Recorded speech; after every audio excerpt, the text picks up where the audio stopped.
ಅಲ್ಲಿ ಬಂದು ಶೀಟಕ್ಕೆ ಕೂತಿರ್ತಾರೆ, ಗದರ್ಸ್ ಕಳಿಸ್ತಾರೆ. ಚಿಕ್ಕ ಹುಡುಗರು ಅಲ್ಲಿ ಅಳುತ್ತಾ ಬಂದು ನಮಸ್ಕಾರ ಮಾಡ್ತಾರೆ, ನಾವು ಹೇಳಬೇಡಿ ಅಂತ. ಪಾಠಕ್ಕಲ್ಲಿ ಹೋಗೋದು ಇಲ್ಲಿ ಸುಮ್ಮನೆ ಕೂತ್ಕೊಂಡ್ರೆ ಹಾವುಗಳಿದೆ, ಇಲ್ಲಿ ಹಾವುಗಳು ಓಡಾಡ್ತಾ ಇದೆ ನಡುವೆ ಎಲ್ಲ ಅಂತ. ಸುಮ್ಮನೆ ಯಾಕೆ ಹುಡುಗರು ಅಲ್ವಾ ಬೈಕ್ ಕಳಿಸ್ತಾರೆ, ತಪ್ಪೇನಿಲ್ಲ ಅಲ್ವಾ.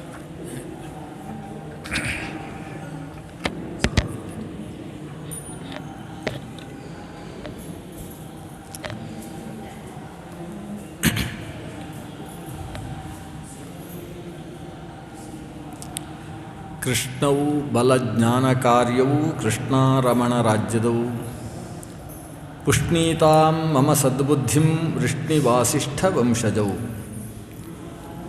ಲಸತು ಶ್ರೀಮದಾನಂದ ತೀರ್ಥೇಂದುರ್ನೋ ಹೃದಂಬರೆ ಯದ್ವಚಶ್ಚಂದ್ರಿಕಾ ಸ್ವಾಂತ ಸಂತಾಪಂ ವಿನಿಕೃಂತತಿ ಭವತಿ ಯದನುಭಾವಾತ್ ಏಡಮೂಕೋಪಿ ವಾಗ್ಮಿ ಜಡಮತಿರಪಿ ಜಂತುರ್ಜಾಯತೆ ಪ್ರಾಜ್ಞಮೌಲಿಃ ಸಕಲ ವಚನಚೇತೋ ದೇವತಾ ಭಾರತೀ ಸಾ ಮಮ ವಚಸಿ ನಿಧತ್ತಾಂ ಸನ್ನಿಧಿಂ ಮಾನಸೇ ಚ ಆಪಾದಮೌಲಿಪರ್ಯಂತಂ ಗುರುಣಾಂ ಆಕೃತಿಂ ಸ್ಮರೇತ್ ತೇನ ವಿಘ್ನಾಃ ಪ್ರಣಶ್ಯಂತಿ ಸಿದ್ಧ್ಯಂತಿ ಚ ಮನೋರಥಾಃ ತಪಸ್ವಾಧ್ಯಾಯ ಶುಶ್ರೂಷಾ ಕೃಷ್ಣಪೂಜಾರತಂ ಮುನಿಂ ವಿಶ್ವೇಶಮಿಷ್ಟದಂ ವಂದೇ ಪರಿವ್ರಾಟ್ ಚಕ್ರವರ್ತಿನಂ ನಿಗಮಕಲ್ಪತರೋರ್ಗಲಿತಂ ಫಲಂ ಶುಕಮುಖಾದಮೃತದ್ರವಸಂಯುತಂ ಪಿಬತ ಭಾಗವತಂ ರಸಮಾಲಯಂ ಮುಹುರಹೋ ರಸಿಕಾ ಭುವಿ ಭಾವುಕಾಃ. ಶ್ರೀ ಗುರುಭ್ಯೋ ನಮಃ. ಯದು ಮತ್ತು ಅವಧೂತನ ಸಂವಾದ, ಅದರ ಮೂಲಕ ನಮ್ಮನ್ನು ನಾವೇ ಉದ್ಧರಿಸಿಕೊಳ್ಳಬೇಕು ಅನ್ನುವ ವಿಷಯವನ್ನು ಶ್ರೀಕೃಷ್ಣ ಉದ್ಧವನನ್ನು ಕುರಿತು ನಿರೂಪಿಸ್ತಾ ಇದ್ದಾನೆ. ಸನ್ಯಾಸ ಅನ್ನುವುದು ಅವಧೂತ ಸ್ಥಿತಿಗೆ ಏರಬೇಕು. ಎಲ್ಲದರಿಂದ ತನ್ನ ಸಂಘವನ್ನು ತಾನು ಕಳೆದುಕೊಳ್ಳಬೇಕು. ಎಲ್ಲದರ ಸಂಘವನ್ನು ತಾನು ಕಳೆದುಕೊಳ್ಳುವುದರ ಜೊತೆಗೆ ಸರ್ವೋತ್ಕೃಷ್ಟವಾದ ಶಕ್ತಿ, ಎಲ್ಲವನ್ನೂ ನಿಯಂತ್ರಿಸುವ ಸರ್ವಶಕ್ತ ಆ ಪರಮಾತ್ಮನ ಜೊತೆಗೆ ಸಂಬಂಧವನ್ನು ಬೆಳೆಸಿಕೊಳ್ಳಬೇಕು. ಆ ಪರಮಾತ್ಮನ ತತ್ವವನ್ನು ತಿಳ್ಕೊಳ್ಬೇಕು. ಪರಮಾತ್ಮ ಅಂದರೆ ಇಂಥದು ಅಂತ ತಿಳಿಯುವುದಕ್ಕೆ ಪ್ರಕೃತಿಯನ್ನು ನೋಡಿಯೇ ಕಲಿಯಬೇಕು ಅನ್ನೋದು ಒಟ್ಟು ಪ್ರಕೃತಿ ಪಾಠದ ಆಂತರ್ಯ. ಅವಧೂತ ಗೀತೆ ಇರುವುದೇ ಆ ವಿಷಯದಲ್ಲಿ. ನಾವು ಕಲಿಯುವುದು ಅಂದರೆ ಎರಡು ವಿಷಯ. ಒಂದು, ನಾವು ಹೇಗಿರಬೇಕು ಅನ್ನುವುದನ್ನು ಕಲಿಯೋದು. ಎರಡನೇದ್ದು, ಪರಮಾತ್ಮ ಹೇಗಿದ್ದಾನೆ ಅಂತ ಕಲಿಯೋದು. ಎರಡಿದೆ. ನಾವು ಹೇಗಿರಬೇಕು ಅನ್ನುವ ಕಲಿಕೆ ಅದು ಪರಮಾತ್ಮನ ಕಡೆಗೆ ಸಾಗುವುದಕ್ಕೋಸ್ಕರ ಇರುವಂಥದ್ದು. ಪರಮಾತ್ಮ ಹೇಗಿದ್ದಾನೆ ಅನ್ನುವ ಕಲಿಕೆ ಅದು ನಾವು ಹೇಗಿರಬೇಕು ಅನ್ನುವುದರ ಅಂತರ್ಗತವಾಗಿಯೇ ಆ ಪರಮಾತ್ಮ ತತ್ವವನ್ನು ನಾವು ನಮ್ಮ ಒಳಗೆ ತುಂಬಿಸಿಕೊಳ್ಳುವುದಕ್ಕೋಸ್ಕರ ಇರುವಂಥದ್ದು.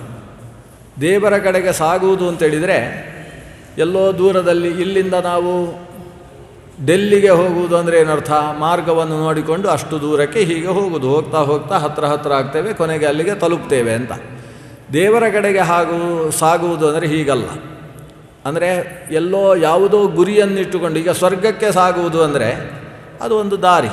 ಆ ದಾರಿಯಲ್ಲಿ ಹೋಗಿ ಕೊನೆಗೆ ಸ್ವರ್ಗ ಅನ್ನೋದು ಮುಟ್ಟುವುದು ಅಂತ ಒಂದು ದೂರಕ್ಕೆ ಹೋಗುವುದು.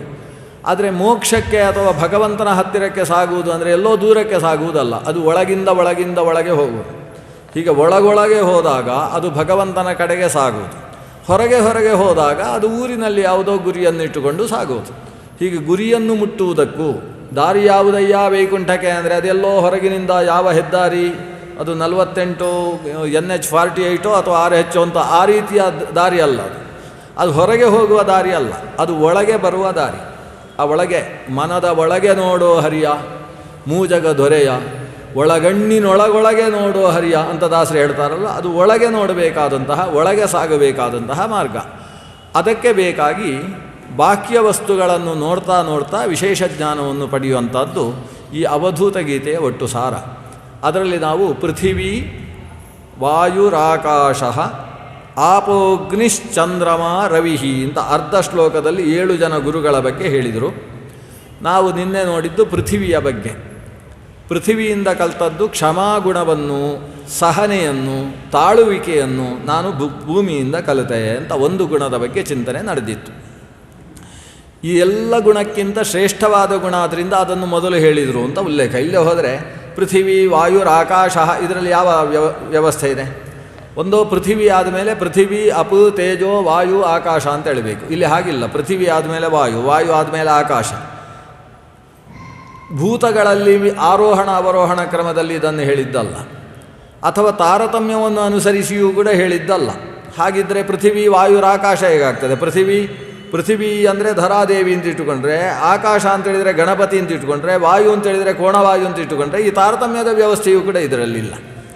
ಹಾಗಾದರೆ ಕಲಿಯುವ ಗುಣಗಳಲ್ಲಿ ಒಂದು ಮಹತ್ವ ಇದೆ. ಮೊದಲು ಕಲಿಯಬೇಕಾದದ್ದು ತಾಳ್ಮೆ, ಸಹನೆ. ಸನ್ಯಾಸಿಗಿರಬೇಕಾದ ಸನ್ಯಾಸ ಲಕ್ಷಣ ತ್ಯಾಗವನ್ನು ಉಪದೇಶ ಮಾಡಬೇಕಾದರೆ ಅದನ್ನು ಅಳವಡಿಸಿಕೊಳ್ಳಬೇಕಾದ ವ್ಯಕ್ತಿಗೆ ಮೊದಲು ಬೇಕಾದ ಗುಣ ಅಂದರೆ ಸಹನೆ, ತಾಳ್ಮೆ. ಅದು ಇಲ್ಲದೆ ಹೋದರೆ ಆತ ಇಂದ್ರಿಯ ನಿಗ್ರಹವನ್ನು ಮಾಡುವುದಕ್ಕೆ ಸಾಧ್ಯ ಇಲ್ಲ. ಇಂದ್ರಿಯ ನಿಗ್ರಹದ ಹಿಂದೆ ಮುಖ್ಯ ಬೇಕಾದದ್ದೇ ತಾಳ್ಮೆ, ಸಹನೆ. ಇಂದ್ರಿಯ ನಿಗ್ರಹವೇ ಯಾವಾಗ ಆಗಲಿಲ್ಲೋ ಆವಾಗ ಮನೋನಿಗ್ರಹ ಅನ್ನೋದು ಅಸಾಧ್ಯವಾಗಿ ಬಿಡ್ತದೆ. ಮನೋನಿಗ್ರಹವೇ ಇಲ್ಲದೆ ಹೋದಾಗ ಆತ್ಮನಿಗ್ರಹ, ಸಂಯಮ ಅನ್ನೋದು ಅಸಾಧ್ಯವಾಗಿ ಬಿಡ್ತದೆ. ಇವೆಲ್ಲಕ್ಕೂ ಮೂಲಭೂತವಾದದ್ದು ತಾಳುವಿಕೆ. ಅದಕ್ಕೆ ದಾಸರು ಹೇಳ್ತಾರಲ್ಲ, ತಾಳುವಿಕೆಗಿಂತಧಿಕ ತಪವೂ ಇಲ್ಲ ಅಂತ. ತಪಸ್ಸಿನ ಮೊದಲ ಹೆಜ್ಜೆಯೇ ತಾಳ್ಮೆಯಲ್ಲಿರುವುದು. ಎಷ್ಟೆಷ್ಟು ನಾವು ತಾಳುವಿಕೆ ಅನ್ನೋದನ್ನು ರೂಢಿಸಿಕೊಳ್ತೇವೋ ಅಷ್ಟು ಹೆಚ್ಚು ಸಾಧನೆ. ಅಧ್ಯಾತ್ಮದ ಸಾಧನೆ ಮಾತ್ರ ಅಲ್ಲ, ಲೌಕಿಕ ಸಾಧನೆಯೂ ತಾಳುವಿಕೆಯಿಂದಲೇ ಹೆಚ್ಚು ಸರಿಯಾಗಿ ಆಗುವಂಥದ್ದು. ಅದನ್ನು ಮೊದಲು ರೂಪಿಸಿಕೊಳ್ಳಬೇಕು. ಕ್ಷಮಾಗುಣವನ್ನು ಭೂಮಿಯಿಂದ ಕಲಿಬೇಕು. ಇದು ಒಂದು ಅಂಶ. ಎರಡನೆಯದು, ಭೂಮಿಯಲ್ಲಿ ಎರಡು ಸ್ಥಿತಿ ಇದೆ. ಒಂದು ಭೂಮಿ, ನಾವು ಯಾವುದನ್ನು ಮೆಟ್ಟಿಕೊಂಡು ನಡಿತೇವೋ, ಹಾಸಿಗೆಯಿಂದ ಎದ್ದ ಕೂಡಲೇ ನಾನು ನಿನ್ನ ಮೇಲೆ ಕಾಲು ಇಡ್ತಾ ಇದ್ದೇನೆ, ವಿಷ್ಣುಪತ್ನಿ ನಮಸ್ತುಭ್ಯಂ ಪಾದಸ್ಪರ್ಶಂ ಕ್ಷಮಸ್ವಮೆ ಅಂತ ಕೇಳಿಕೊಳ್ಳತಕ್ಕಂತಹ ಭೂಮಿ ಅನ್ನೋದು ಒಂದು. ಎರಡನೇದ್ದು, ಆ ಭೂಮಿಯಲ್ಲಿ ಹುಟ್ಟತಕ್ಕಂತಹ ಮರ ಗಿಡಗಳು, ಅವೆಲ್ಲ ಭೂಮಿಯೇ. ಶಾಸ್ತ್ರದ ಪ್ರಕಾರ ಮರಗಳೆಲ್ಲ ಪಾರ್ಥಿವ. ಮರಗಳನ್ನು ಪಾರ್ಥಿವ ವೃಕ್ಷ ಅಂತಲೇ ಕರೆಯೋದು. ಅದರಲ್ಲಿ ಆಪ್ಯ ವೃಕ್ಷ, ತೇಜಸ ವೃಕ್ಷ, ಪಾರ್ಥಿವ ವೃಕ್ಷ ಹೀಗೆ ಪ್ರಭೇದ ಇಲ್ಲ. ನೀರಿನಲ್ಲಿ ಹುಟ್ಟುವ ವೃಕ್ಷ ಅಂತುಂಟು, ನೀರಿನಲ್ಲಿ ಹುಟ್ಟುವ ಸಸ್ಯ, ಪಾಚಿ ಮೊದಲಾದದ್ದೆಲ್ಲ ನೀರಿನಲ್ಲಿ ಹುಟ್ಟುವ ಸಸ್ಯಗಳು. ಕೆಸರಿನಲ್ಲಿ ಹುಟ್ಟುವಂಥದ್ದು ಕೆಲವು, ನೀರಿನಲ್ಲೇ ಹುಟ್ಟುವಂಥದ್ದು ಕೆಲವು, ಹೀಗೆಲ್ಲ ಇದ್ದಾವೆ. ಆದರೆ ಅವೆಲ್ಲವೂ ಪಾರ್ಥಿವ ವಸ್ತುಗಳು ಅನ್ನೋದು ಸ್ಪಷ್ಟ. ಆದ್ದರಿಂದ ಈ ವೃಕ್ಷ ಮೊದಲಾದಂತಹ ಪೃಥಿವಿ ಏನಿದೆ, ಸಸ್ಯ, ವೃಕ್ಷ, ಲತೆಗಳು, ಪೊದರುಗಳು, ತ್ವಕ್ಸಾರಗಳು ಅಂತ ಕರೆಸಿಕೊಳ್ಳುವ ಬಿದಿರು ಮೊದಲಾದವುಗಳು, ಇವುಗಳಿಂದ ಕಲಿಯಬೇಕಾದದ್ದೆಲ್ಲ ಒಂದಿದೆ. ಏನದು? ಶಶ್ವತ್ ಪರಾರ್ಥ ಸರ್ವೇಹಾಂ ಪರಾರ್ಥೀಕಾಂತ ಸಂಭವಂ ಸಾಧು ಶಿಕ್ಷೇತ ಭೂಮೇಶ್ಚ ಅನುಶಿಕ್ಷನ್ ವ್ರತಾಂತರಂ. ವ್ರತಾಂತರ, ಭೂಮಿಗೆ ಸಂಬಂಧಪಟ್ಟ ಎರಡನೇ ವ್ರತ. ಮೊದಲನೆಯದ್ದು ಕ್ಷಮಾವ್ರತ, ಎರಡನೆಯದ್ದು ನಮ್ಮಲ್ಲಿ ಏನೇನಿದೆಯೋ ಅದರಿಂದ ಎಷ್ಟು ಸಾಧ್ಯ ಅಷ್ಟು ಬೇರೆಯವರಿಗೆ ನಾವು ಉಪಕಾರ ಮಾಡಬೇಕು ಅನ್ನುವುದನ್ನು ನಾನು ಭೂಮಿಯನ್ನು ನೋಡಿ ಕಲಿತೆ ಅಂತ.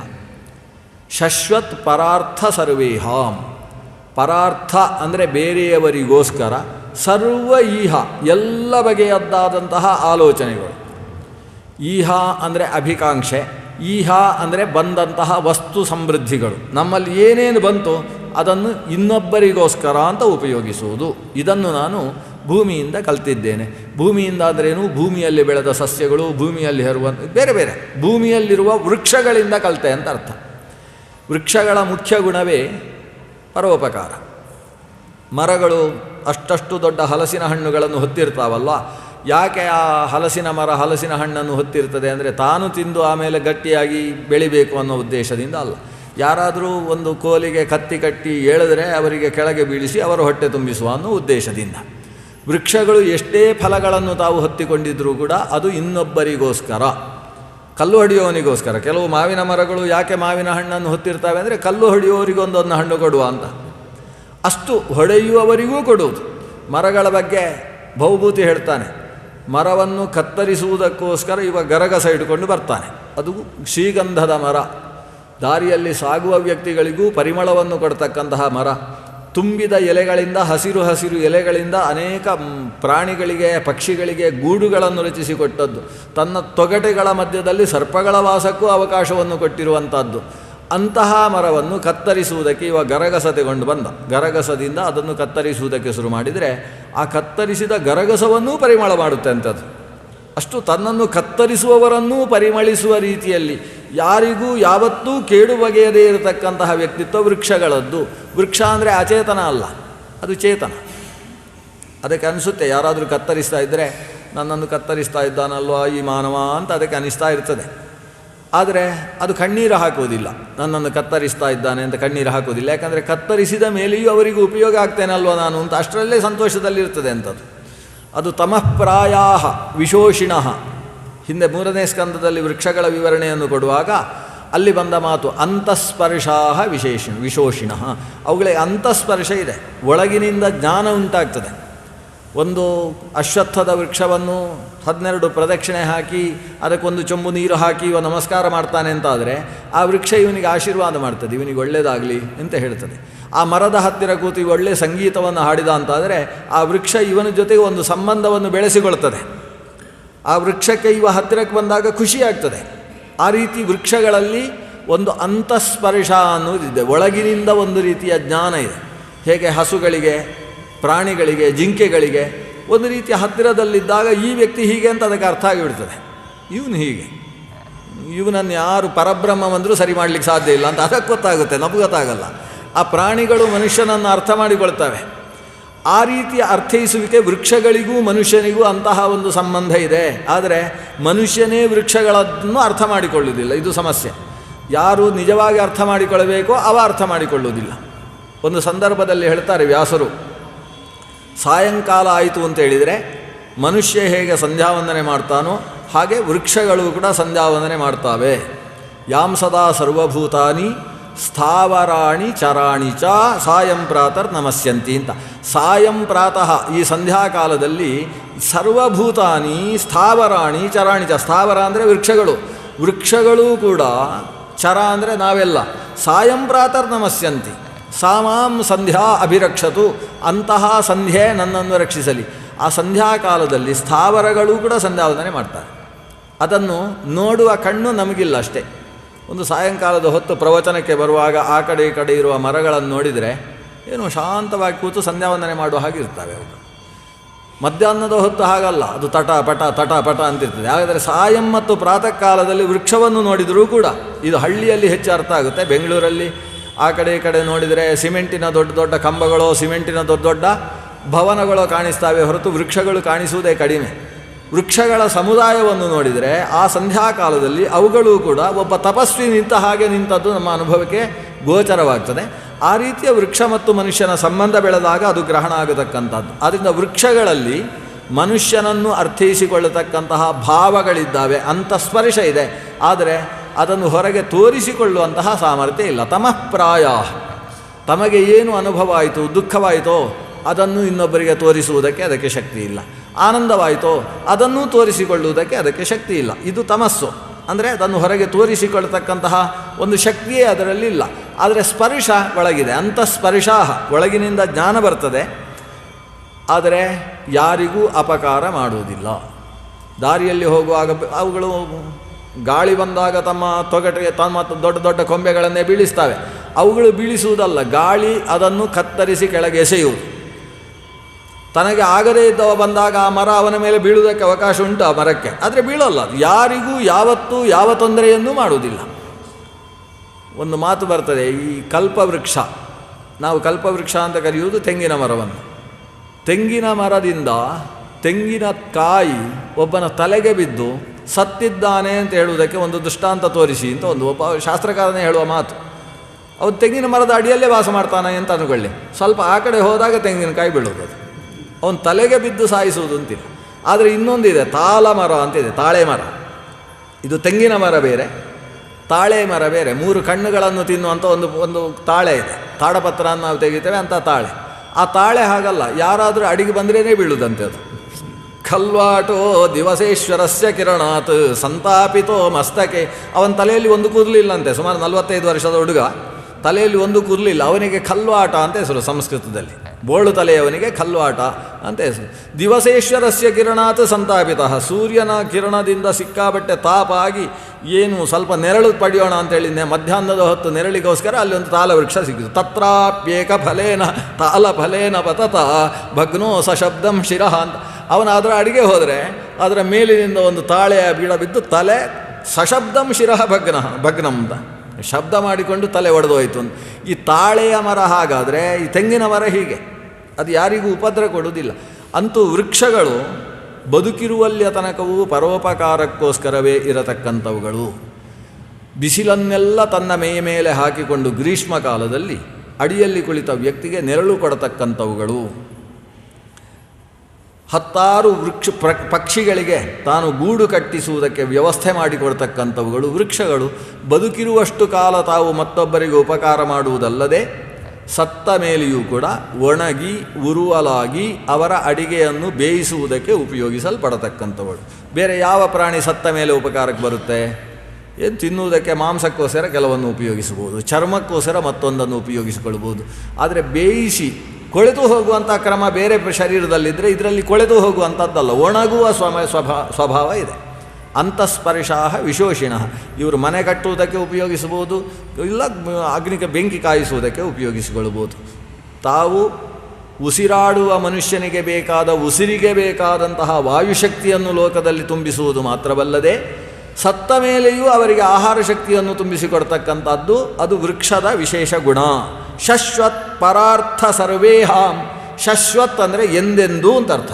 ಪ್ರತಿಯೊಂದು ಕ್ಷಣದಲ್ಲೂ ಅದು ಒಂದು ಕ್ಷಣ ಒಂದು ಮರ ಉಸಿರಾಡಿತು ಅಂದರೆ ಒಂದು 10 ಜನ ಉಸಿರಾಡುವುದಕ್ಕೆ ಬೇಕಾದ ಆಮ್ಲಜನಕವನ್ನು ವಾತಾವರಣದಲ್ಲಿ ಸೃಷ್ಟಿಸಿತು ಅಂತ ಅರ್ಥ ಅಲ್ವಾ. ತಾನು ಉಸಿರಾಡುವುದರಲ್ಲಿ ನಾವು ಹೊರಗೆ ಬಿಟ್ಟಂತಹ ಇಂಗಾಲದ ಡೈಆಕ್ಸೈಡನ್ನು ತಾನು ತೆಗೆದುಕೊಂಡು ಇಲ್ಲಿ ಮತ್ತೆ ಇವನಿಗೆ ಬೇಕಾಗಿರತಕ್ಕಂಥ ಶಕ್ತಿಯನ್ನು ಅದು ಕೊಟ್ಟಿತು ಅಂತ ಅರ್ಥ. ಹಾಗಾಗಿ ಶಶ್ವತ್ ಉಸಿರಿಗೂ ಕೂಡ ಪರಾರ್ಥ ಸರ್ವೇಹವನ್ನು ಮಾಡಬೇಕು, ಇನ್ನೊಬ್ಬರಿಗೋಸ್ಕರ ನಾವು ಬದುಕಬೇಕು. ಪರಾರ್ಥೀಕಾಂತ ಸಂಭವಂ, ಮತ್ತೊಬ್ಬರಿಗೋಸ್ಕರವೇ ನಾವು ಹುಟ್ಟಿದ್ದು ಅನ್ನುವ ರೀತಿಯಲ್ಲಿ ಬದುಕಬೇಕು. ಇಲ್ಲಿ ಸಂಭವ ಅಂದರೆ ಇನ್ನೊಬ್ಬರಿಗೋಸ್ಕರ ಹುಟ್ಟುವುದು ಅಂದರೆ ಏನರ್ಥ? ಇದಕ್ಕಷ್ಟು ಸಮಂಜಸವಾದ ಅರ್ಥ ಇಲ್ಲ.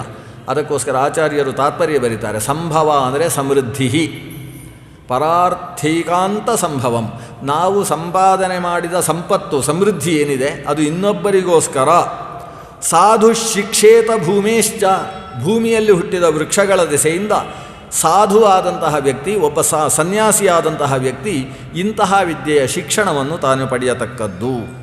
ಹೀಗೆ ಭೂಮಿಯಲ್ಲಿ ಬೆಳೆದ ವೃಕ್ಷಗಳಿಂದ ನಾವು ಪರೋಪಕಾರದ ಶಿಕ್ಷಣವನ್ನು ಪಡೆಯಬೇಕು. ಇದು ದೊಡ್ಡ ಶಿಕ್ಷಣ. ಮನುಷ್ಯನಿಗೆ ಮೊದಲು ಸಹನೆ, ತಾಳುವಿಕೆ, ಅಂದರೆ ಇನ್ನೊಬ್ಬರಿಂದ ಅಪಕಾರವಾದಾಗ ಸಮಾನವಾಗಿರುವಂತಹ ಮನಸ್ಥಿತಿ. ಎರಡನೆಯದ್ದು, ಅವರು ಅಪಕಾರ ಮಾಡಿದರು ಅಂತ ಅವರಿಗೂ ನಾವು ಅಪಕಾರ ಮಾಡುವುದಲ್ಲ, ಅಪಕಾರ ಮಾಡಿದವನಿಗೂ ಉಪಕಾರ ಮಾಡುವಂತಹ ಮನಸ್ಥಿತಿ ಎರಡನೆಯದ್ದು. ಇದು ಅದಕ್ಕಿಂತ ಕಷ್ಟ. ತಾಳ್ಮೆಗಿಂತ ಎರಡನೆಯದ್ದು ಕಷ್ಟ. ತಾಳ್ಮೆ ಅಂದರೆ ಏನು? ಇನ್ನೊಬ್ಬರು ತೊಂದರೆ ಮಾಡಿದಾಗ ಸುಮ್ಮನಿರೋದು, ಇದು ತಟಸ್ಥ ಸ್ಥಿತಿ. ಇದು ಎರಡನೇದ್ದು ಹಾಗಲ್ಲ. ತೊಂದರೆ ಮಾಡಿದವನಿಗೂ ಇವ ಅಪಕಾರ ಮಾಡೋದು ಬಿಡಿ, ಅವನಿಗೂ ಉಪಕಾರ ಮಾಡೋದು. ಮರವನ್ನು ನೋಡಿಕೊಂಡು ಕಲಿಯೋದು. ತೊಂದರೆ ಕತ್ತರಿಸುವುದಕ್ಕೆ ಬಂದಂತಹ ಅಥವಾ ಕತ್ತರಿಸುವುದಕ್ಕೆ ಯಾರು ಬಿಸಿಲ ಹೊತ್ತಿಗೆ ಬಂದಿದ್ದಾನೋ ಅವನಿಗೂ ನೆರಳು ಕೊಟ್ಟುಕೊಂಡಿರ್ತದೆ ಅಷ್ಟು ಹೊತ್ತು. ಅಂದರೆ ತೊಂದರೆ ಕೊಡುವವನಿಗೂ ಉಪಕಾರ ಮಾಡುವಂಥದ್ದು ಅಂತೇನಿದೆ, ಇದು ಸನ್ಯಾಸಿಯಿಂದ ಮಾತ್ರ ಸಾಧ್ಯ. ವಾಸ್ತವ ಸನ್ಯಾಸ ಯಾರಲ್ಲಿದೆ ಅವನಿಂದ ಮಾತ್ರ ಮಾಡುವುದಕ್ಕೆ ಶಕ್ಯವಾದದ್ದು.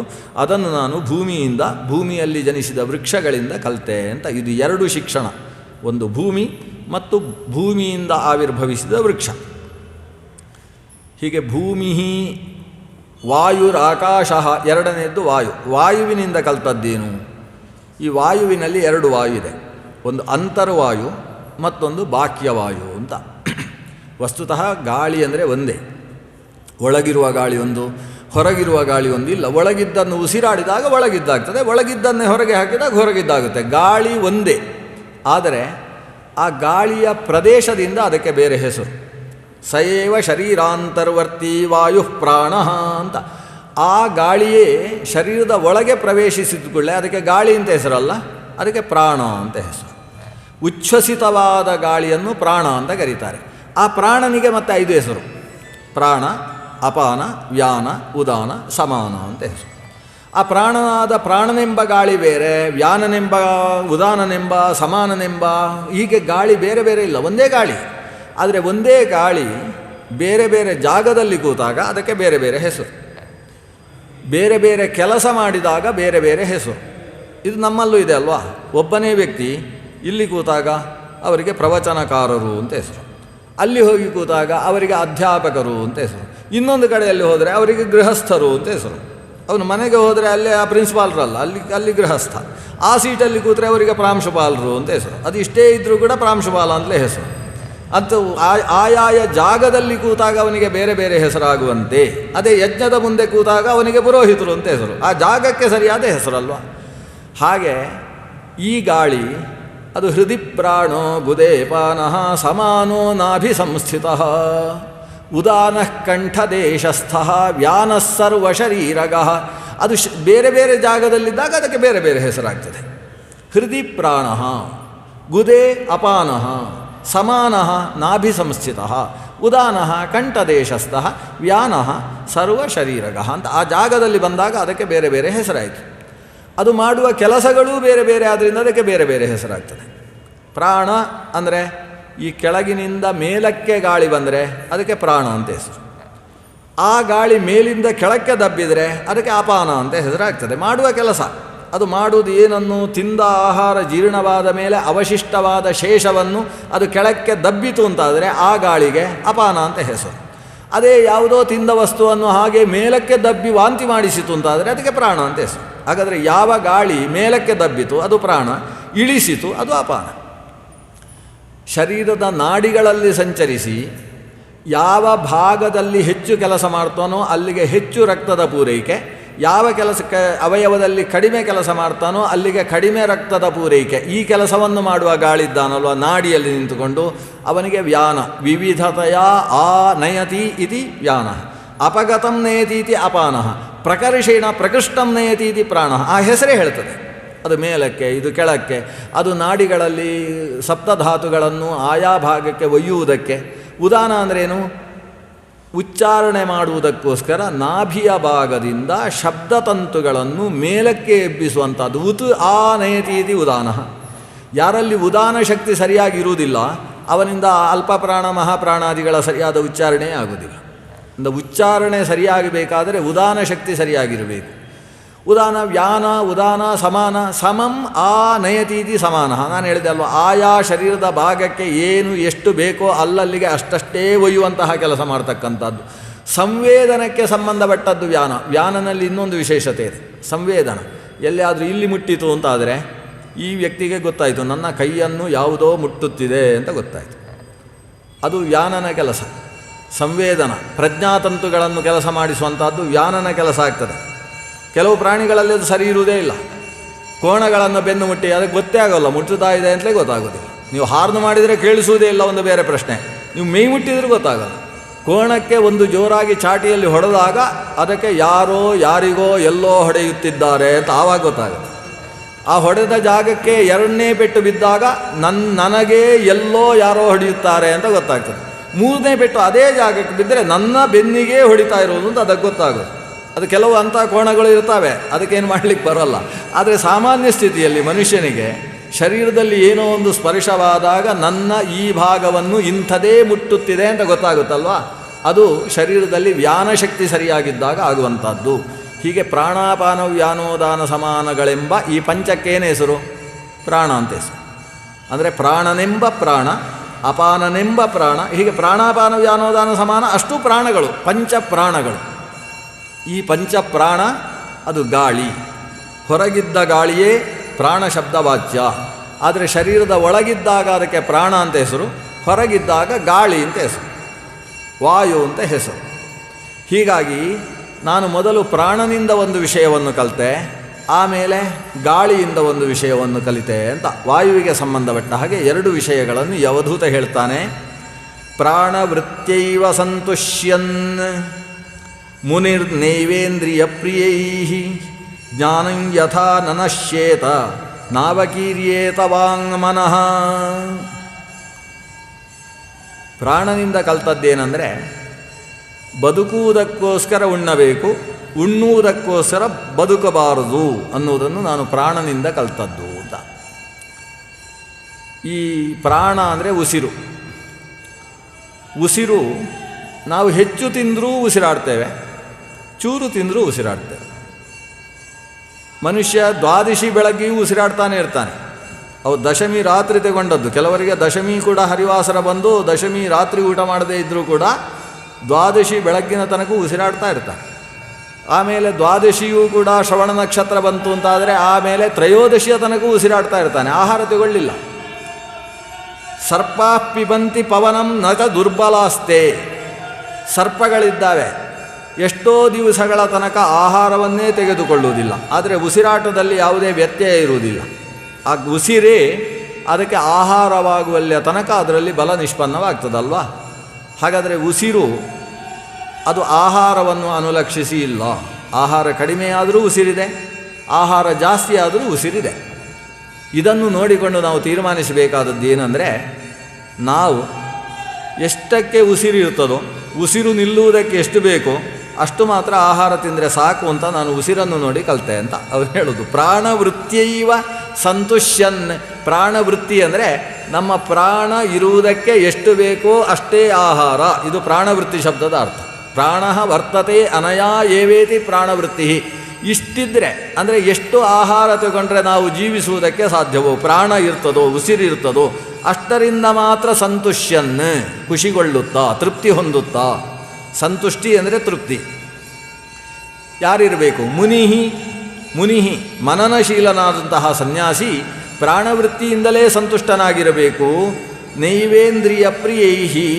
ಅದು ಬಿಟ್ಟು ಇಂದ್ರಿಯ ಪ್ರಿಯವಾದ ವಸ್ತುಗಳಿಗೆ ಆತ ಮನಸೋಲ ಕೂಡದು. ಇಂದ್ರಿಯ ಪ್ರಿಯ,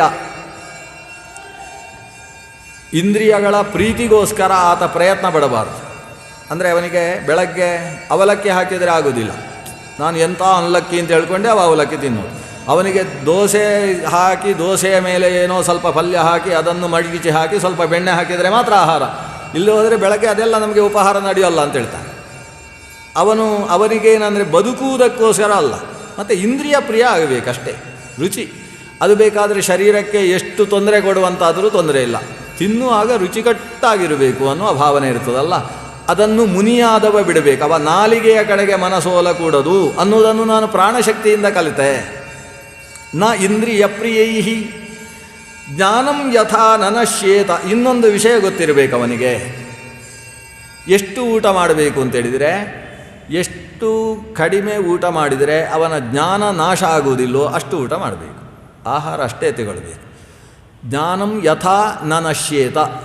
ಕೆಲವೊಂದು ಹೀಗೂ ಪಾಠ ಇದೆ. ಜ್ಞಾನಂ ಯಯಾ ನನಶ್ಯೇತ. ಯಯಾ ಪ್ರಾಣವೃತ್ತಿಯ ಜ್ಞಾನಂ ನನಶ್ಯೇತ ತಾವದೇವ ಸ್ವೀಕರ್ತವ್ಯ ಅಂತ ಅರ್ಥ. ಎಷ್ಟನ್ನು ಸ್ವೀಕಾರ ಮಾಡಿದರೆ ಜ್ಞಾನ ನಾಶವಾಗುವುದಿಲ್ಲೋ ಅಷ್ಟನ್ನು ಸ್ವೀಕರಿಸಬೇಕು. ಇದಕ್ಕೆ ಎರಡು ಅರ್ಥ ವ್ಯಾಖ್ಯಾನಕಾರರು ಸ್ಪಷ್ಟಪಡಿಸ್ತಾರೆ. ಏನು?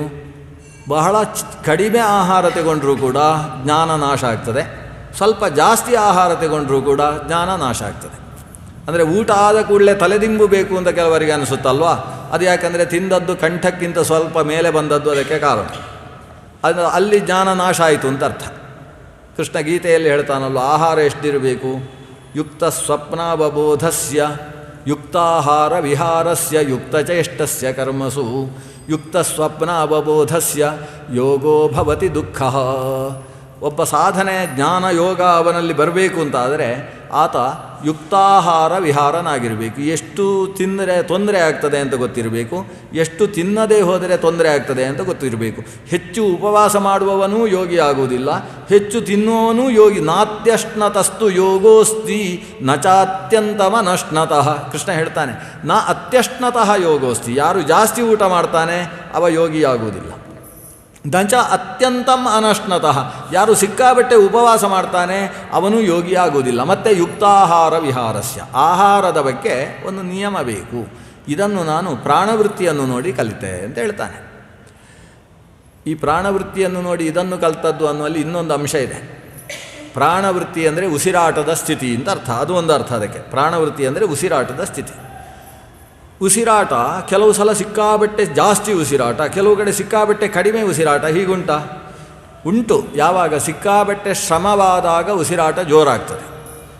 ವಿಶ್ರಾಂತಿ ಜಾಸ್ತಿ ಇದ್ದಾಗ ಸಮಾನವಾಗಿರ್ತದೆ ಅಂತ.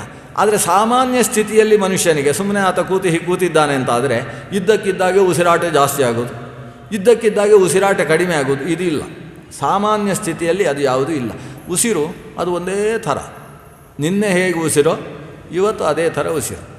ನಮಗಿದೆಲ್ಲ ಗೊತ್ತಿರೋದಿಲ್ಲ, ಯಾಕಂದರೆ ನಾವು ಉಸಿರಾಡ್ತೇವೆ ಅಂತಲೇ ನಮ್ಗೆ ಗೊತ್ತಿರೋದಿಲ್ಲ. ಎಷ್ಟೋ ಮನುಷ್ಯನಿಗೆ ನಾವು ಉಸಿರಾಡ್ತಾ ಇದ್ದೇವಾ, ಹೌದಾ, ಆಶ್ಚರ್ಯವೋ ಆಶ್ಚರ್ಯ, ಇಷ್ಟು ದಿವಸ ಉಸಿರಾಡ್ತಾ ಇದ್ದ. ತನ್ನ ಉಸಿರಿನ ಬಗ್ಗೆ ನಮಗೆ ಪ್ರಜ್ಞೆ ಇರುವುದಿಲ್ಲ. ಆದರೆ ಶಾಸ್ತ್ರಕಾರರು ನಮ್ಮ ಉಸಿರಿನ ಬಗ್ಗೆ ನಮಗೆ ಎಚ್ಚರ ಬೇಕು ಅಂತಲೇ ಹೇಳುವುದು. ಇಷ್ಟು ಹೊತ್ತು ಒಳಗೆ ತೆಗೋ, ಇಷ್ಟು ಹೊತ್ತು ಹೊರಗೆ ಬಿಡು, ಮಧ್ಯದಲ್ಲಿ ಸ್ವಲ್ಪ ಹೊತ್ತು ಒಳಗೆ ಇಟ್ಟುಕೋ. ನಮಗಿದಿಲ್ವೇ ಇಲ್ಲ. ಈ ಕುಂಭಕ ಅನ್ನುವ ಸ್ಥಿತಿಯ ಬಗ್ಗೆ ಯೋಚನೆಯೇ ನಾವು ಮಾಡುವುದಿಲ್ಲ. ಉಸಿರು ತೆಗೆದುಕೊಂಡ ಮೇಲೆ ಒಳಗೆ ಇಟ್ಟುಕೊಳ್ಳುವುದು ಅನ್ನುವ ಯೋಚನೆ ಇಲ್ಲ. ತೆಗೆದುಕೊಂಡದ್ದು ಯಾಕಂದರೆ ಬಿಡುವುದಕ್ಕೋಸ್ಕರ ತೆಗೊಂಡದ್ದು ಅಂತ. ಬಿಡುವುದು ತೆಗೆಯುವುದು ಇಷ್ಟೇ ಉಸಿರಾಟ ಆಗ್ತದೆ. ಅದು 6, 3, 2, 1,000 ಆಗ್ತದೆ. ಕೊನೆಗೆ 21,000, ಕೆಲವೊಂದು ಸಲ 26,000, 27,000 ಎಲ್ಲ ಜಾಸ್ತಿ ಆಗ್ತದೆ. 21,000ಕ್ಕಿಂತ ಜಾಸ್ತಿ ಆದರೆ ಒಂದೇ ದಿವಸದಲ್ಲಿ ಜಾಸ್ತಿ ದಿವಸ ಹೋದ ಹಾಗೆ ಆಗ್ತದೆ. ಸರಿಯಾಗಿ 21,000 ಉಸಿರಾದರೆ ಅದು ಒಂದು ದಿನ ಅಂತ ಅವನ ಆಯುಷ್ಯದ ಲೆಕ್ಕಾಚಾರ. ಆದರೆ ಇವ ಸ್ವಲ್ಪ ಅವಸರ ಮಾಡಿಕೊಂಡು 21,000ದ ಬದಲು 26,000 ಮಾಡಿದ ಅಂತಾದರೆ ಒಂದು ದಿವಸದಲ್ಲಿ 1/4 ದಿವಸ ಆಗಿ ಹೋಗ್ತದೆ ಒಂದು. ಆಗ ಲೆಕ್ಕಾಚಾರಕ್ಕೆ ಅವನ ಜಾತಕದ ಪ್ರಕಾರ ಇಲ್ಲಿ ಆಯುಷ್ಯ ರೇಖೆ 100 ಅಂತ ಇರ್ತದೆ, ಅಲ್ಲಿ 80ಕ್ಕೆ ಮುಗ್ದಿರ್ತದೆ. ಸಹಸ್ರ ಚಂದ್ರ ದರ್ಶನಿಗೆ 2 ದಿವಸ ಇರಬೇಕಾದ್ರೆ ಹೋಗಿರ್ತದೆ. ಅಲ್ಲ 100 ಅಂತಿದೆ, ಎಲ್ಲ ಈ ಚಿತ್ರಗುಪ್ತನ ಲೆಕ್ಕಾಚಾರ ಸರಿ ಇಲ್ಲ ಅಂತ ಗಲಾಟೆ ಮಾಡಲಿಕ್ಕೆ ಹೋದರೆ ಅವ ಹೇಳ್ತಾನೆ, ನೋಡಿ ನಿಮಗೆ ಜನವರಿ 21ನೇ ತಾರೀಕು 1.5 ದಿವಸ ಬದುಕಿದ್ದೀರಿ ಅಂತ. 1 ದಿವಸ 1.5 ದಿವಸ ಬದುಕಿದ್ದೀರಿ ಅವ ಲೆಕ್ಕ ಹೇಳ್ತಾನೆ. ಅಂದರೆ ಒಂದೇ ದಿವಸ 1.5 ದಿವಸ ಬದುಕಿದ್ದೀರಿ ಅಂದ್ರೇನು? ನಿನ್ನ ಉಸಿರಾಟದ ಲೆಕ್ಕದಲ್ಲಿ 1 ದಿವಸಕ್ಕೆ ಎಷ್ಟು ಬೇಕೋ ಅಷ್ಟು ಉಸಿರಾಡಿದ್ದಲ್ಲ, 1.5 ದಿವಸಕ್ಕೆ ಬೇಕಾದಷ್ಟು ಒಂದೇ ದಿವಸ ಉಸಿರಾಡಿದ್ದಿ ಅಂತ ಅರ್ಥ. ಆದ್ದರಿಂದ ಉಸಿರಿನ ಲೆಕ್ಕದಲ್ಲಿ ನಿನ್ನ ಆಯುಷ್ಯದ ವ್ಯವಸ್ಥೆ ಇದೆ. ಅದರಿಂದ ಆಯುಷ್ಯ 100 ವರ್ಷವನ್ನು ನೀನು 100 ವರ್ಷದಲ್ಲಿ ನಿನ್ನ ಉಸಿರಿನ ಮೂಲಕ 110 ವರ್ಷ ಬದುಕಬಹುದು. ನಿನ್ನ ಆಯುಷ್ಯ 100 ಅಂತಿದ್ರೂ 110, 120 ಬದುಕಬಹುದು. ಹೇಗೆ? ಒಂದು ದಿವಸಕ್ಕೆ 21,000ಕ್ಕಿಂತ ಕಡಿಮೆ ಉಸಿರು ಎಳೆದುಕೋ. ಪ್ರಾಣಾಯಾಮಗಳನ್ನು ಮಾಡು. ಪ್ರಾಣಾಯಾಮ ಪರಾಯಣನಾದ ವ್ಯಕ್ತಿ ಆಯುಷ್ಮಂತನಾಗ್ತಾನೆ. ಆಯುರಾಧಿಕ್ಯ ಅನ್ನೋದು ಆತನಿಗೆ ಪ್ರಾಪ್ತಿಯಾಗ್ತದೆ. ಆದರೆ ಪ್ರಾಣವೃತ್ತಿ ಅಂದರೆ ಉಸಿರು. ಆ ಉಸಿರು ಅದು ನನಗೆ ಜಾಸ್ತಿ ಬೇಕು ಕಡಿಮೆ ಬೇಕು ಅಂತ ಹೇಳುವುದಿಲ್ಲ, ಒಂದೇ ರೀತಿ ಉಸಿರು ಇರ್ತದಲ್ಲ. ಹಾಗೆ ನಮ್ಮ ಆಹಾರದಲ್ಲೂ ಕೂಡ ಒಂದೇ ರೀತಿ ಇರಬೇಕು. ನಮ್ಮ ಮನೆಯಲ್ಲಿ ಊಟ ಮಾಡುವಾಗ ಗಂಜಿ, ಇನ್ನೊಬ್ಬರ ಮನೆಯಲ್ಲಿ ಎಷ್ಟು ಹಾಕಿದರೂ ಅದು ಸಾಕಾಗದೆ ಒಂದು ಬಾಳೆ ಎಲೆಯಲ್ಲಿ ಕಟ್ಟಿಕೊಂಡು ಚೀಲದಲ್ಲಿ ಹಾಕ್ಕೊಂಡೇ ಬರೋದು. ಈ ರೀತಿ ಮಾಡಬೇಡ. ಇಲ್ಲಿ ಹೇಗೋ ಅಲ್ಲೂ ಹಾಗೆ. ಎಷ್ಟು ಹೊಟ್ಟೆಗೆ ಇನ್ನೂ 4 ತುತ್ತು ಬೇಕು ಅಂತ ಹೇಳಿದಾಗ ನಿಲ್ಲಿಸಿಕೊ. ಆಹಾರದಲ್ಲಿ ಪ್ರಾಣವೃತ್ತಿ ಉಸಿರು ಹೇಗೋ ಹಾಗೆ ಸಿಕ್ಕಾಬಟ್ಟೆ ಉಸಿರು ತಗೊಳ್ಬೇಕು ಅಂತ ಒಳಗೆ ಇಟ್ಟುಕೊಳ್ಳಿಕ್ಕಾಗೋದಿಲ್ಲ ಹೇಗೋ ಹಾಗೆ ಆಹಾರದಲ್ಲೂ ಕೂಡ ಪ್ರಾಣವೃತ್ತಿಯನ್ನು ಅನುಸರಿಸಬೇಕು ಅನ್ನುವುದನ್ನು ಸಾಧುವಾದಂತಹ ನಾನು ಗಾಳಿಯ ಮೂಲಕವಾಗಿ ಅಭ್ಯಾಸ ಮಾಡಿದೆ. ಹೀಗೆ ಒಂದೊಂದರಿಂದ ಒಂದೊಂದು ಅಭ್ಯಾಸ. ಇದು ಒಳಗಿನ ಗಾಳಿಯಿಂದ ತಿಳಿದ ವಿಷಯ ಆಯಿತು. ಹೊರಗಿನ ಗಾಳಿಯಿಂದ ಕರ್ತದ್ದೇನು? ವಿಷಯೇಷು ಆವಿಶನ್ ಯೋಗಿ ನಾನಾ ಧರ್ಮೇಷು ಸರ್ವತಃ ಗುಣದೋಷಾನ್ವಯೇನಾತ್ಮ ನ ವಿಷಜ್ಜೇತ ವಾಯುವತ್. ಅಸಂಗತೆ ಅನ್ನುವುದನ್ನು ಗಾಳಿಯಿಂದ ಕಲಿತೆ ಅಂತ ಹೇಳ್ತಾನೆ. ಗಾಳಿ ಎಲ್ಲ ಕಡೆ ಓಡಾಡ್ತದೆ. ಗಟಾರದ ಮೇಲೆ ಓಡಾಡ್ತದೆ, ಉಪವನದ ಮೇಲೆಯೂ ಕೂಡ ಹಾರಾಡ್ತದೆ. ಗಟಾರಕ್ಕೆ ಹೋದ ಕಾರಣದಿಂದ ಮೈಲಿಗೆ ಆಗುವುದಿಲ್ಲ, ಉಪವನಕ್ಕೆ ಹಾರಾಡಿದರಿಂದ ಪವಿತ್ರವೂ ಆಗುವುದಿಲ್ಲ. ಗಾಳಿ ಒಂದೇ ಥರ. ಅಲ್ಲಿ ಹಾರಾಡಿದರಿಂದ ವಾಸನೆ ಆಗೋದಿಲ್ಲ, ಇಲ್ಲಿ ಹಾರಾಡಿದ್ರಿಂದ ಸುವಾಸನೆಯೂ ಆಗೋದಿಲ್ಲ. ನಾವು ಹೇಳೋದುಂಟುಂಟು, ಅಲ್ಲಿಂದ ಬೀಸುವ ಗಾಳಿ ಕೆಟ್ಟ ವಾಸನೆ ಅಂತ, ಗಾಳಿಯನ್ನು ವಾಸನೆ ಅಂತ ಮೂಗು ಮುರಿಯುವುದು ಉಂಟುಂಟು. ಅಥವಾ ಉಪವನದಿಂದ ಬೀಸಿದ ಗಾಳಿ ಭಾರೀ ಸುವಾಸನೆ ಅಂತ. ಇದು ಹೌದಾಗಿದ್ದರೆ ಉಪವನದ ಮೇಲೆ ಬೀಸಿದ ಗಾಳಿ ಮುಂದಕ್ಕೆ ಗಟಾರ ಸಿಗುವಲ್ಲಿ ತನಕ ಸುವಾಸನೆ ಇರಬೇಕಲ್ಲ, ಅದಿಲ್ಲ. ಮತ್ತು ಉಪವನದ ಪಕ್ಕದಲ್ಲಿ ನಿಂತವನಿಗೆ ಮಾತ್ರ ಗಾಳಿಯಲ್ಲಿ ವಾಸನೆ ಇರುವುದು. ಹಾಗಾದರೆ ಗಾಳಿ ವಾಸನೆ ಆಯಿತಾ? ಗಾಳಿ ಸುವಾಸಿತ ಆಗಲಿಲ್ಲ. ಮತ್ತು ಗಾಳಿ ಆ ಪುಷ್ಪದಲ್ಲಿದ್ದ ಕಣಗಳನ್ನು ಹೊತ್ತು ಬಂದಿತು. ವಾಯುರು ಗಂಧಾನ್ ಇವ ಆಶಯಾತ್ ಅಂತ. ಆ ಪುಷ್ಪಾಶಯದಿಂದ ಬರೀ ಗಂಧದ ಕಣಗಳನ್ನು ಹೊತ್ತುಕೊಂಡು ಬಂದದ್ದು. ಆ ಗಂಧದ ಕಣ ನಿನಗೆ ಪರಿಮಳಿತವಾದದ್ದೇ ಹೊರತು ಗಾಳಿ ಪರಿಮಳ ಆಗಲಿಲ್ಲ. ಯಾಕಂದರೆ ಗಾಳಿ ಪರಿಮಳ ಆಗಿದ್ದರೆ ಮುಂದೆ ಮುಂದೆ ಹೋಗ್ತಾ ಇದ್ದರೆ ಅಲ್ಲಿಂದ 10 ಕಿಲೋಮೀಟರ್ ದೂರದಲ್ಲೂ ಕೂಡ ಗಾಳಿ ಪರಿಮಳ ಇರಬೇಕಲ್ಲ. ಗಾಳಿ ಪರಿಮಳಿತವಾಗಲಿಲ್ಲ. ಗಾಳಿ ಪರಿಮಳಿತವಾದ ಪುಷ್ಪದ ಕಣವನ್ನು ಹೊತ್ತು ಬಂದಿದೆ. ಸ್ವಲ್ಪ ಮುಂದಕ್ಕೆ ಹೋಗ್ತಾ ಆ ಪರಿಮಳಿತ ಕಣ ಅನ್ನೋದು ಮತ್ತೆ ಭೂತಲವಾಸಿಯಾಗ್ತದೆ. ಆವಾಗ ಗಾಳಿ ಮತ್ತೆ ಹಾಗೆ ಶುದ್ಧವೇ. ಗಾಳಿಗೆ ಪರಿಮಳದ ಸಂಬಂಧ ಯಾವತ್ತೂ ಇಲ್ಲ. ಪರಿಮಳ ಉಳ್ಳ ವಸ್ತು ಗಾಳಿಯ ಮೂಲಕ ಹರಿದಾಡಬಹುದೇ ಹೊರತು ಗಾಳಿ ಸ್ವತಃ ಪರಿಮಳಿತವಾಗುವುದಿಲ್ಲ. ಇದು ಸ್ಥಿತಿ. ಹಾಗಾದರೆ ಗಾಳಿ ಶುದ್ಧ. ಹಾಗೆ ಗಟಾರದಲ್ಲಿ ಬೇಡದೇ ಇದ್ದ ನಮ್ಮ ಕೆಂಗೇರಿಯ ಪಕ್ಕದಲ್ಲಿ ಬೀಸುವ ಗಾಳಿಯೂ ಕೂಡ ಹಾಗೆ. ಅದು ಬೀಸಿದ್ದು ಅಲ್ಲಿದ್ದ ಏನೋ ವಾಸನೆಯಿಂದ ವಾಸನೆ, ಕೆಟ್ಟ ವಾಸನೆ ಗಾಳಿ ಅಂತ ಹೇಳ್ಬೋದು ನಾವು. ಆದರೆ ಅದೇ ಗಾಳಿ ಇಲ್ಲಿಯೂ ಬೀಸುವುದು. ಅದೇ ಇಲ್ಲಿ ಬಂದಾಗ ವಾಸನೆ ಇಲ್ಲ. ಯಾಕಿಲ್ಲ? ಅದು ಅಲ್ಲಿಂದ ವಾಸನೆಯ ವಸ್ತುವನ್ನು ಅಂದರೆ ಪಾರ್ಥಿವ ಕಣವನ್ನು ಹೊತ್ತುಕೊಂಡು ಬಂದಿತ್ತು, ಬೇಕಾದಲ್ಲಿ ಬೀಳಿಸಿತು, ಗಾಳಿ ಮತ್ತೆ ಶುದ್ಧವೇ. ಹಾಗಾದರೆ ಗಾಳಿ ಯಥಾಕಾಶಸ್ತುತೋ ಸ್ಥಿತೋ ನಿತ್ಯಂ ವಾಯು ಸರ್ವತ್ರ ಗೋಮಹಾನ್. ಕೃಷ್ಣ ಗೀತೆಯಲ್ಲಿ ಹೇಳ್ತಾನೆ, ಆಕಾಶಸ್ಥಿತವಾದ ಗಾಳಿ ಸರ್ವತ್ರ ಗಹ. ಅಲ್ಲಿ ಮಡಿಯದ್ದು, ಇಲ್ಲಿ ಕೆಟ್ಟ ಮೈಲಿಗೆ ಅಂತ ನೋಡಿಕೊಂಡು ಅದೇನು ಬೀಸುವುದಿಲ್ಲ. ಬೀಸುವುದು ಎಲ್ಲ ಕಡೆ ಬೀಸುತ್ತೆ. ಬೀಸಿದ್ರೂ ಮಡಿಯಾಗೇ ಇರುತ್ತೆ. ಅದಕ್ಕೆ ಪವನ ಅಂತ ಹೆಸರು. ಗಾಳಿಗೆ ಪವನ, ಪವಮಾನ ಅಂದ್ರೇನು? ಪವಿತ್ರಿತವಾದದ್ದು ಅಂತ ಅರ್ಥ. ಪವನ ಅಂದರೆ ಪವಿತ್ರವಾದದ್ದು ಅಂತ ಅರ್ಥ. ಅದು ತಾನು ಸ್ವತಃ ಪವಿತ್ರವೇ ಆಗಿರುತ್ತಲ್ವಾ. ವಿಷಯೇಷು ಆವಿಶನ್, ಗಂಧ ಮೊದಲಾದ ವಿಷಯ ಪದಾರ್ಥಗಳಲ್ಲಿ ಪ್ರವೇಶ ಮಾಡಿಯೂ ಕೂಡ ಗುಣದೋಷಾನ್ವಯೇನಾತ್ಮ ನ ವಿಷಜ್ಯೇತ ವಾಯುವತ್, ಗಾಳಿಯಂತೆ ಗುಣದೋಷಗಳ ಸಂಬಂಧವನ್ನು ಹೊಂದಬಾರದು ಅಂತ ನಾನು ಗಾಳಿಯಿಂದ ಕಲಿತೆ. ಯಾರು? ಯೋಗಿಯಾದಂತಹ ವ್ಯಕ್ತಿ. ವಿಷಯೇಷು ಆವಿಶನ್, ವಿಷಯ ಅಂತೇಳಿದರೆ 5: ಶಬ್ದ, ಸ್ಪರ್ಶ, ರೂಪ, ರಸ, ಗಂಧ. ಇದಕ್ಕೆ ವಿಷಯ ಪದಾರ್ಥಗಳು ಅಂತ ಹೆಸರು. ಇಂದ್ರಿಯ ವಿಷಯಗಳು ಅಂತ ಹೆಸರು. ಈ ಚಕ್ಷುಸ್ಸಿಗೆ ವಿಷಯವಾದ ರೂಪ, ಕಿವಿಗೆ ವಿಷಯವಾದಂತಹ ಸ್ಪರ್ಶ, ಕಿವಿಗೆ ವಿಷಯವಾದ ಶಬ್ದ, ಮೂಗಿಗೆ ವಿಷಯವಾದ ಗಂಧ, ನಾಲಿಗೆಗೆ ವಿಷಯವಾದ ರಸ, ತ್ವಗಿಂದ್ರಿಯಕ್ಕೆ ವಿಷಯವಾದಂತಹ ಸ್ಪರ್ಶ. ಈ ಪಂಚ ವಿಷಯಗಳೇನಿದ್ದಾವೆ, ವಿಷಯೇಷು ಆವಿಶನ್ ಯೋಗಿ. ಆ ವಿಷಯ ಪದಾರ್ಥಗಳಲ್ಲಿ ಸಂಬಂಧವನ್ನು ಪಡಿಬೋದು ಅವನು, ತಪ್ಪೇನೂ ಅಲ್ಲ. ಯಾಕಂದರೆ ರೂಪವತ್ತಾದ ಒಂದು ಪುಷ್ಪವನ್ನು ದಾರಿಯಲ್ಲಿ ನೋಡಿದರೆ ಅದು ಯೋಗಿ ನೋಡಿದ್ದು ತಪ್ಪು ಅಂತ ಹೇಳ್ತಾರೆ. ಎಷ್ಟು ಸುಂದರವಾದ ಪುಷ್ಪ ಅಂತ ನೋಡಿ ಆಸ್ವಾದಿಸ್ಬೋದು, ತೊಂದರೆ ಇಲ್ಲ. ವಿಷಯೇಷು ಆವಿಶನ್, ಅಲ್ಲಿ ಮನಸ್ಸನ್ನು ಪ್ರವೇಶ ಮಾಡಿಸ್ಬೋದು. ಬೀಸತಕ್ಕಂತಹ ಗಾಳಿಯ ಸುಖಸ್ಪರ್ಶವನ್ನು ಆತ ಅನುಭವಿಸ್ಬೋದು. ಪರಿಮಳಿತವಾದಂತಹ ಪುಷ್ಪವನ್ನು ಆಘ್ರಾಣಿಸ್ಬೋದು. ದೇವರ ನೈರ್ಮಾಲ್ಯ ಅಂತ ಹೇಳಿ ದೇವರ ನೈರ್ಮಾಲ್ಯದ ಸಂಪಿಗೆಯ ಪರಿಮಳವನ್ನು ಆಘ್ರಾಣಿಸ್ಬೋದು. ಗಂಧವನ್ನು ಮೇಮೇಲೆ ಪೂಸಿಕೊಂಡು ಅದರ ಆನಂದವನ್ನು ಅನುಭವಿಸ್ಬೋದು. ವಿಷಯೇಷು ಆವಿಶನ್ ಯೋಗಿ ನಾನಾ ಧರ್ಮೇಶು. ಅದು ನಾನಾ ಧರ್ಮ. ಆ ಒಂದೊಂದು ವಿಷಯ ಪದಾರ್ಥ ಇವನ ಒಂದೊಂದು ಒಳಗಿನ ಭಾವಗಳಿಗೆ ಪ್ರಚೋದನೆ ಕೊಡ್ತದೆ. ಪರಿಮಳವನ್ನು ಹೆಚ್ಚು ಸ್ವೀಕರಿಸುವುದರಿಂದ ಅವನಲ್ಲಿ ಯಾವುದೋ ಒಂದು ಭಾಗ ಪ್ರಚೋದಿತವಾಗ್ತದೆ. ಹೆಚ್ಚು ಗಂಧವನ್ನು ತಾನು ಸ್ವೀಕರಿಸಿ ಗಂಧದ ತಂಪಾದಂತಹ ಸ್ರಕ್ ಚಂದನಾದಿಗಳನ್ನು ತಾನು ಪೂಸಿಕೊಳ್ಳುವುದರಿಂದ ಅದರಿಂದ ಇನ್ನೊಂದು ಇಂದ್ರಿಯ ಪ್ರಚೋದಿತವಾಗ್ತದೆ. ಆದರೆ ಆ ಪ್ರಚೋದನೆಗೆ ಒಳಗಾಗಬಾರದು. ಗುಣದೋಷಾನ್ವಯೇನ ಆತ್ಮ ನ ವಿಷಜ್ಯೇತ. ವಿಷಯಗಳ ಸ್ಪರ್ಶ ಆಗುವುದು ತೊಂದರೆ ಇಲ್ಲ, ಆದರೆ ವಿಷಯ ಸ್ಪರ್ಶದಿಂದ ಉಂಟಾಗುವ ಗುಣವನ್ನು, ವಿಷಯ ಸ್ಪರ್ಶದಿಂದ ಉಂಟಾಗುವ ದೋಷವನ್ನು ತನ್ನಲ್ಲಿ ತಾನು ಹಾಕಿಕೊಳ್ಳಬಾರ್ದು. ಆ ಗುಣದೋಷ ಅನ್ವಯ ಇವನಲ್ಲಿ ಆಗಬಾರ್ದು. ಗಾಳಿ ವಿಷಯಗಳನ್ನು ಮುಟ್ಟುತ್ತೆ, ಅಂದರೆ ಕೆಟ್ಟ ವಸ್ತುವನ್ನು ಮುಟ್ಟುತ್ತೆ, ಒಳ್ಳೆಯ ವಸ್ತುವನ್ನು ಮುಟ್ಟುತ್ತೆ. ಆದರೆ ಕೆಟ್ಟ ವಸ್ತು ಮತ್ತು ಒಳ್ಳೆಯ ವಸ್ತುಗಳ ಸಂಬಂಧದಿಂದ ಗಾಳಿ ಕೆಡುವುದಿಲ್ಲ, ಅಂದರೆ ಅದರಲ್ಲಿ ಗುಣದೋಷ ಅನ್ವಯ ಉಂಟಾಗುವುದಿಲ್ಲ. ಅದರಂತೆ ನಾವು ಕೂಡ ಯಾವುದನ್ನು ಮುಟ್ಟಿದರೂ ಕೂಡ, ಅಂದರೆ ಮೈಲಿಗೆಯಾದದ್ದನ್ನು ನಾವು ಮುಟ್ಟಿದರೆ ಮೈಲಿಗೆ ಆಗಬಾರ್ದು ಅಂತ ಅರ್ಥ. ಸನ್ಯಾಸಿಗೆ ಹಾಗೆ ಕ್ರಮ. ನಮ್ಮಲ್ಲೆಲ್ಲ ಮೈಲಿಗೆಯವರನ್ನು ಮುಟ್ಟಿದ ಕೂಡಲೇ ಮತ್ತೆ 2 ಸಲ ಸ್ನಾನ ಮಾಡಿ ಬರಬೇಕಾಗ್ತದೆ. ಅವರಲ್ಲಿ ಹಾಗಲ್ಲ. ಮೈಲಿಗೆಯವರನ್ನು ಆ ಸನ್ಯಾಸಿ ಮುಟ್ಟಿದರೆ ಮೈಲಿಗೆಯವ ಮಡಿಯಾಗಬೇಕು.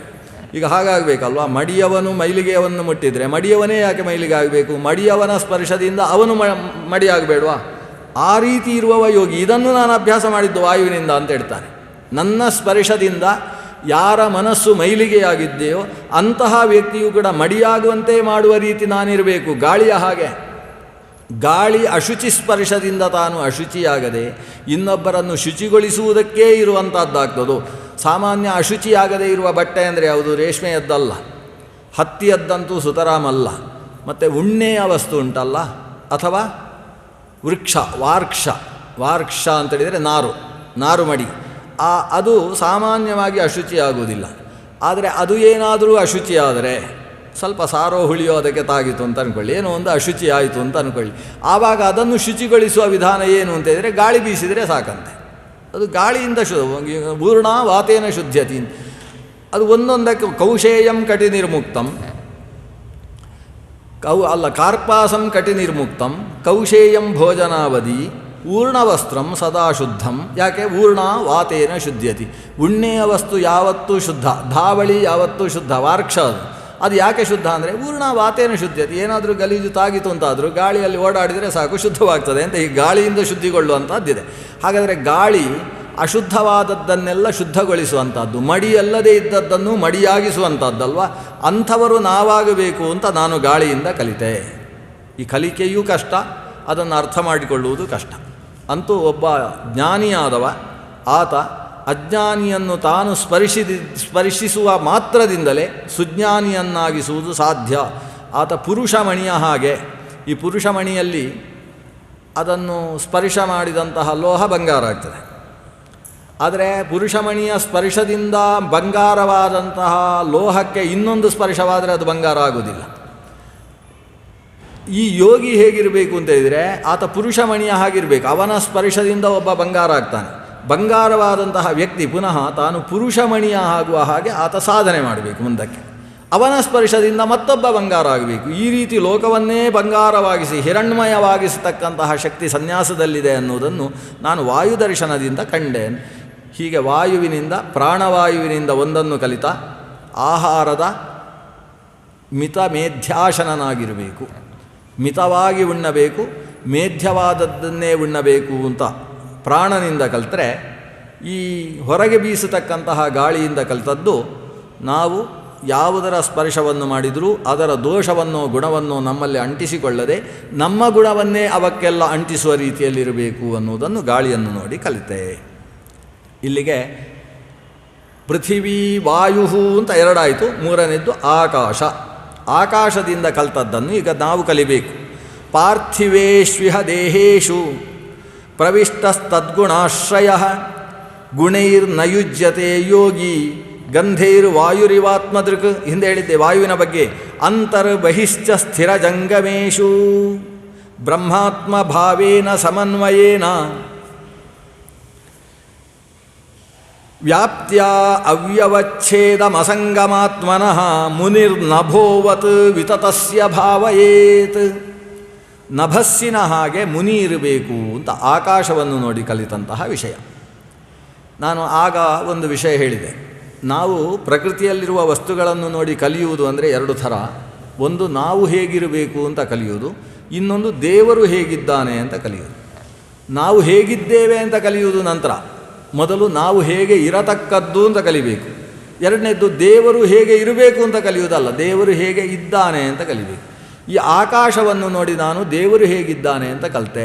ದೇವರು ಹೇಗಿದ್ದಾನೆ ಅಂತ ಕಲಿಯುವುದಕ್ಕೆ ಪುಸ್ತಕವೇ ಬೇಕು ಅಂತಿಲ್ಲ, ಅಥವಾ ಮಸ್ತಕಗಳೇ ನಮ್ಮ ಮುಂದೆ ಬಂದು ಉಪದೇಶಿಸಬೇಕು ಅಂತಲೂ ಇಲ್ಲ. ಪ್ರಕೃತಿಯನ್ನು ನೋಡಿ ಯೋಗಿಯಾದವ ಕಲಿಬೇಕು ಅಂತ ಅವನ ಆದೇಶ. ಏನು ಕಲಿತೆ? ಆಕಾಶವನ್ನು ನೋಡಿ ಅವನು ಒಳಗೆಷ್ಟು ಇದ್ದಾನೋ ಹೊರಗೆ ಅಷ್ಟೇ ಇದ್ದಾನೆ ಅಂತ ಗಾಳಿಯನ್ನು ನೋಡಿ ಆಕಾಶವನ್ನು ನೋಡಿ ಕಲಿತೆ. ಅಂದರೆ ಆಕಾಶ ಒಳಗೂ ಉಂಟು ಹೊರಗೂ ಉಂಟು. ಅಂತರ್ಬಹಿಶ್ಚ ತತ್ಸರ್ವಂ ವ್ಯಾಪ್ಯ ತಿಷ್ಠತಿ ಆಕಾಶ. ಆಕಾಶವೂ ಹಾಗೆ. ಒಳಗೆ ಹೃದಯಾಕಾಶ ಅಂತ ನಾವು ಕರಿತೇವೆ. ಪುಟ್ಟದಾದ ಎಡಮುಷ್ಟಿಯಷ್ಟು ದೊಡ್ಡದಾದದ್ದು ಈ ಮಾನವನ ಹೃದಯ. ಆ ಹೃದಯದ ಒಳಗಿರತಕ್ಕಂಥ ಧಮನಿಗಳನ್ನೆಲ್ಲ ಸೇರಿಸಿ ಅದರ ಒಳಗಿರುವ ರಕ್ತ ತುಂಬಿದ ಅವಕಾಶ ನೋಡಿದರೆ ಅದು ಅಂಗುಷ್ಠ ಮಾತ್ರದಷ್ಟಿರತಕ್ಕಂಥ ಪ್ರದೇಶ. ಅಂಗುಷ್ಠ ಮಾತ್ರ ಪುರುಷ ಅಂಗುಷ್ಠಂಚ ಪುರುಷೋಂಗುಷ್ಠಂಚ ಸಮಾಶ್ರಿತ ಅಂತ ಉಪನಿಷತ್ತು ಹೇಳುವ ಹಾಗೆ ಅಲ್ಲಿ ಅಂಗುಷ್ಠದಷ್ಟು ಜಾಗ ಇದೆ.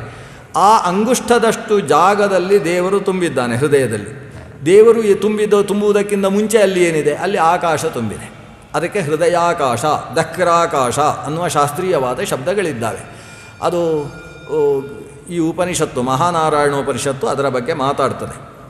ಅದು ಹೃದಯ ಮಧ್ಯಸ್ಥವಾದಂತಹ ಯತ್ಪುಂಡರೀಕಂ, ಆ ಯತ್ಪುಂಡರೀಕಂ ಹೃದಯ ಮಧ್ಯಸ್ಥಂ ಅಂತ ಹೇಳಿ ಅದರ ಮಧ್ಯದಲ್ಲಿ ತತ್ರಾಪಿ ದಕ್ರಂ ಗಗನಂ ವಿಶೋಕಸ್ತಸ್ಮಿನ್ ಯದಂತಸ್ತದುಪಾಸಿತವ್ಯಂ. ತತ್ರಾಪಿ ದಕ್ರಂ ಗಗನಂ ಅಂತ. ದಕ್ರ ಅಂದರೆ ಅಲ್ಪ ಅಂತ ಅರ್ಥ. ಆ ಹೃದಯದಲ್ಲಾದರೂ ಒಂದು ಅಲ್ಪವಾದ ಗಗನ ಇದೆ, ಅಲ್ಪವಾದ ಆಕಾಶ ಇದೆ. ಆ ಆಕಾಶದ ಒಳಗೇನಿದೆಯೋ ಅದನ್ನು ಉಪಾಸನೆ ಮಾಡಬೇಕು ಅಂತ ಆ ಉಪನಿಷತ್ತು ಹೇಳ್ತಿದೆ. ತಸ್ಮಿನ್ ಯದಂತಸ್ತದುಪಾಸಿತವ್ಯಂ ಅಂತ. ಆ ಹೃದಯದಲ್ಲಿ ಒಂದು ಗಗನ ಇದೆ, ಆಕಾಶ ಇದೆ. ಸರಿ, ಹೃದಯದ ಆಕಾಶ ಮತ್ತು ಹೊರಗಿರುವ ಆಕಾಶ ಬೇರೆಯೋ ಒಂದು? ನಮಗೆ ಹೃದಯದ ಆಕಾಶ ಹೊರಗಿನ ಆಕಾಶ ಬೇರೆಯೋ ಗೊತ್ತಾಗೋದಿಲ್ಲ. ಅದಕ್ಕೆ ಹೃದಯಾಕಾಶ ಅಂತ ಹೊರಗೆ ನಾವು ಸ್ವಲ್ಪ ಪ್ರಾಕ್ಟಿಕಲ್ಲಾಗಿ ನೋಡುವುದಾದರೆ ಅಂದರೆ ಸೈದ್ಧಾಂತಿಕವಾದ ವಿಷಯವನ್ನು ಪ್ರಾಯೋಗಿಕವಾಗಿ ಅನುಭವಿಸುವುದಾದರೆ ಹೊರಗಿನೊಂದೊಂದು ಮಡಿಕೆ ಹೊರಗಿನಲ್ಲೇ ತರೋಣ. ಇಲ್ಲಿ ನಮ್ಮ ವಿದ್ಯಾಪೀಠದ ಮಡಿಕೆ ಬೇರೆಯಿಂದ ಒಂದು ಮಡಿಕೆಯನ್ನು ತಂದ್ವಿ, ಇದೇ ನಮ್ಮ ಭವನದಲ್ಲಿ ಇಡುವ. ಈ ಭವನದಲ್ಲಿ ಆಕಾಶ ಇದೆ, ಭವನದಲ್ಲಿ ತುಂಬಿರುವ ಆಕಾಶಕ್ಕೆ ಭವನಾಕಾಶ ಅಂತ ಹೆಸರು. ಇಲ್ಲ ಮಠದಲ್ಲಿ ತುಂಬಿದ ಆಕಾಶಕ್ಕೆ ಮಠಾಕಾಶ ಅಂತ ಹೆಸರು. ಇದೊಂದು ಮಠಾಕಾಶ. ಈ ಮಠಾಕಾಶದಲ್ಲಿ ಒಂದು ಘಟವನ್ನು ತಂದೆ. ಮಠಕ್ಕೂ ಘಟಕ್ಕೂ ತುಂಬ ಸಂಬಂಧ. ಅದು ಮಠಾಕಾಶ ಘಟಾಕಾಶ ಅಂತ ಟೀಕಾಕೃತ್ಪಾದರು ಆಗಾಗ ಈ ಶಬ್ದ ಬಳಸ್ತಾ ಇರ್ತಾರೆ. ಈ ಮಠದ ಒಳಗೊಂದು ಘಟವನ್ನು ತಂದರೆ ಆ ಘಟದ ಒಳಗೆ ಒಂದಿಷ್ಟು ಆಕಾಶ ಉಂಟಲ್ಲ, ಅವಕಾಶ. ಆ ಮಠದ ಘಟದ ಒಳಗಿರುವ ಆಕಾಶಕ್ಕೆ ಏನು ಹೆಸರು? ಘಟಾಕಾಶ ಅಂತ ಹೆಸರು. ನಾವು ಹೇಳ್ತೇವೆ ಘಟದಲ್ಲಿ ಎಷ್ಟು ಆಕಾಶ ಇದೆ, ಘಟದಲ್ಲಿ 4 ಅಂಗುಲ ಆಕಾಶ ಇದೆ ಅಂತ. ಅಂತೂ ಘಟದಲ್ಲೊಂದು ಆಕಾಶ ಇದೆ. ಈ ಘಟಾಕಾಶ ಮತ್ತು ಮಠಾಕಾಶ ಬೇರೆಯೋ ಒಂದೋ ಅಂತ ಒಂದು ಜಿಜ್ಞಾಸೆ ಅಲ್ಲ. ಅದು ಘಟಾಕಾಶ, ಇದು ಮಠಾಕಾಶ. ಹೆಸರೇ ಬೇರೆ ಇರುವಾಗ ಆಕಾಶ ಬೇರೆ ಅಲ್ವಾ?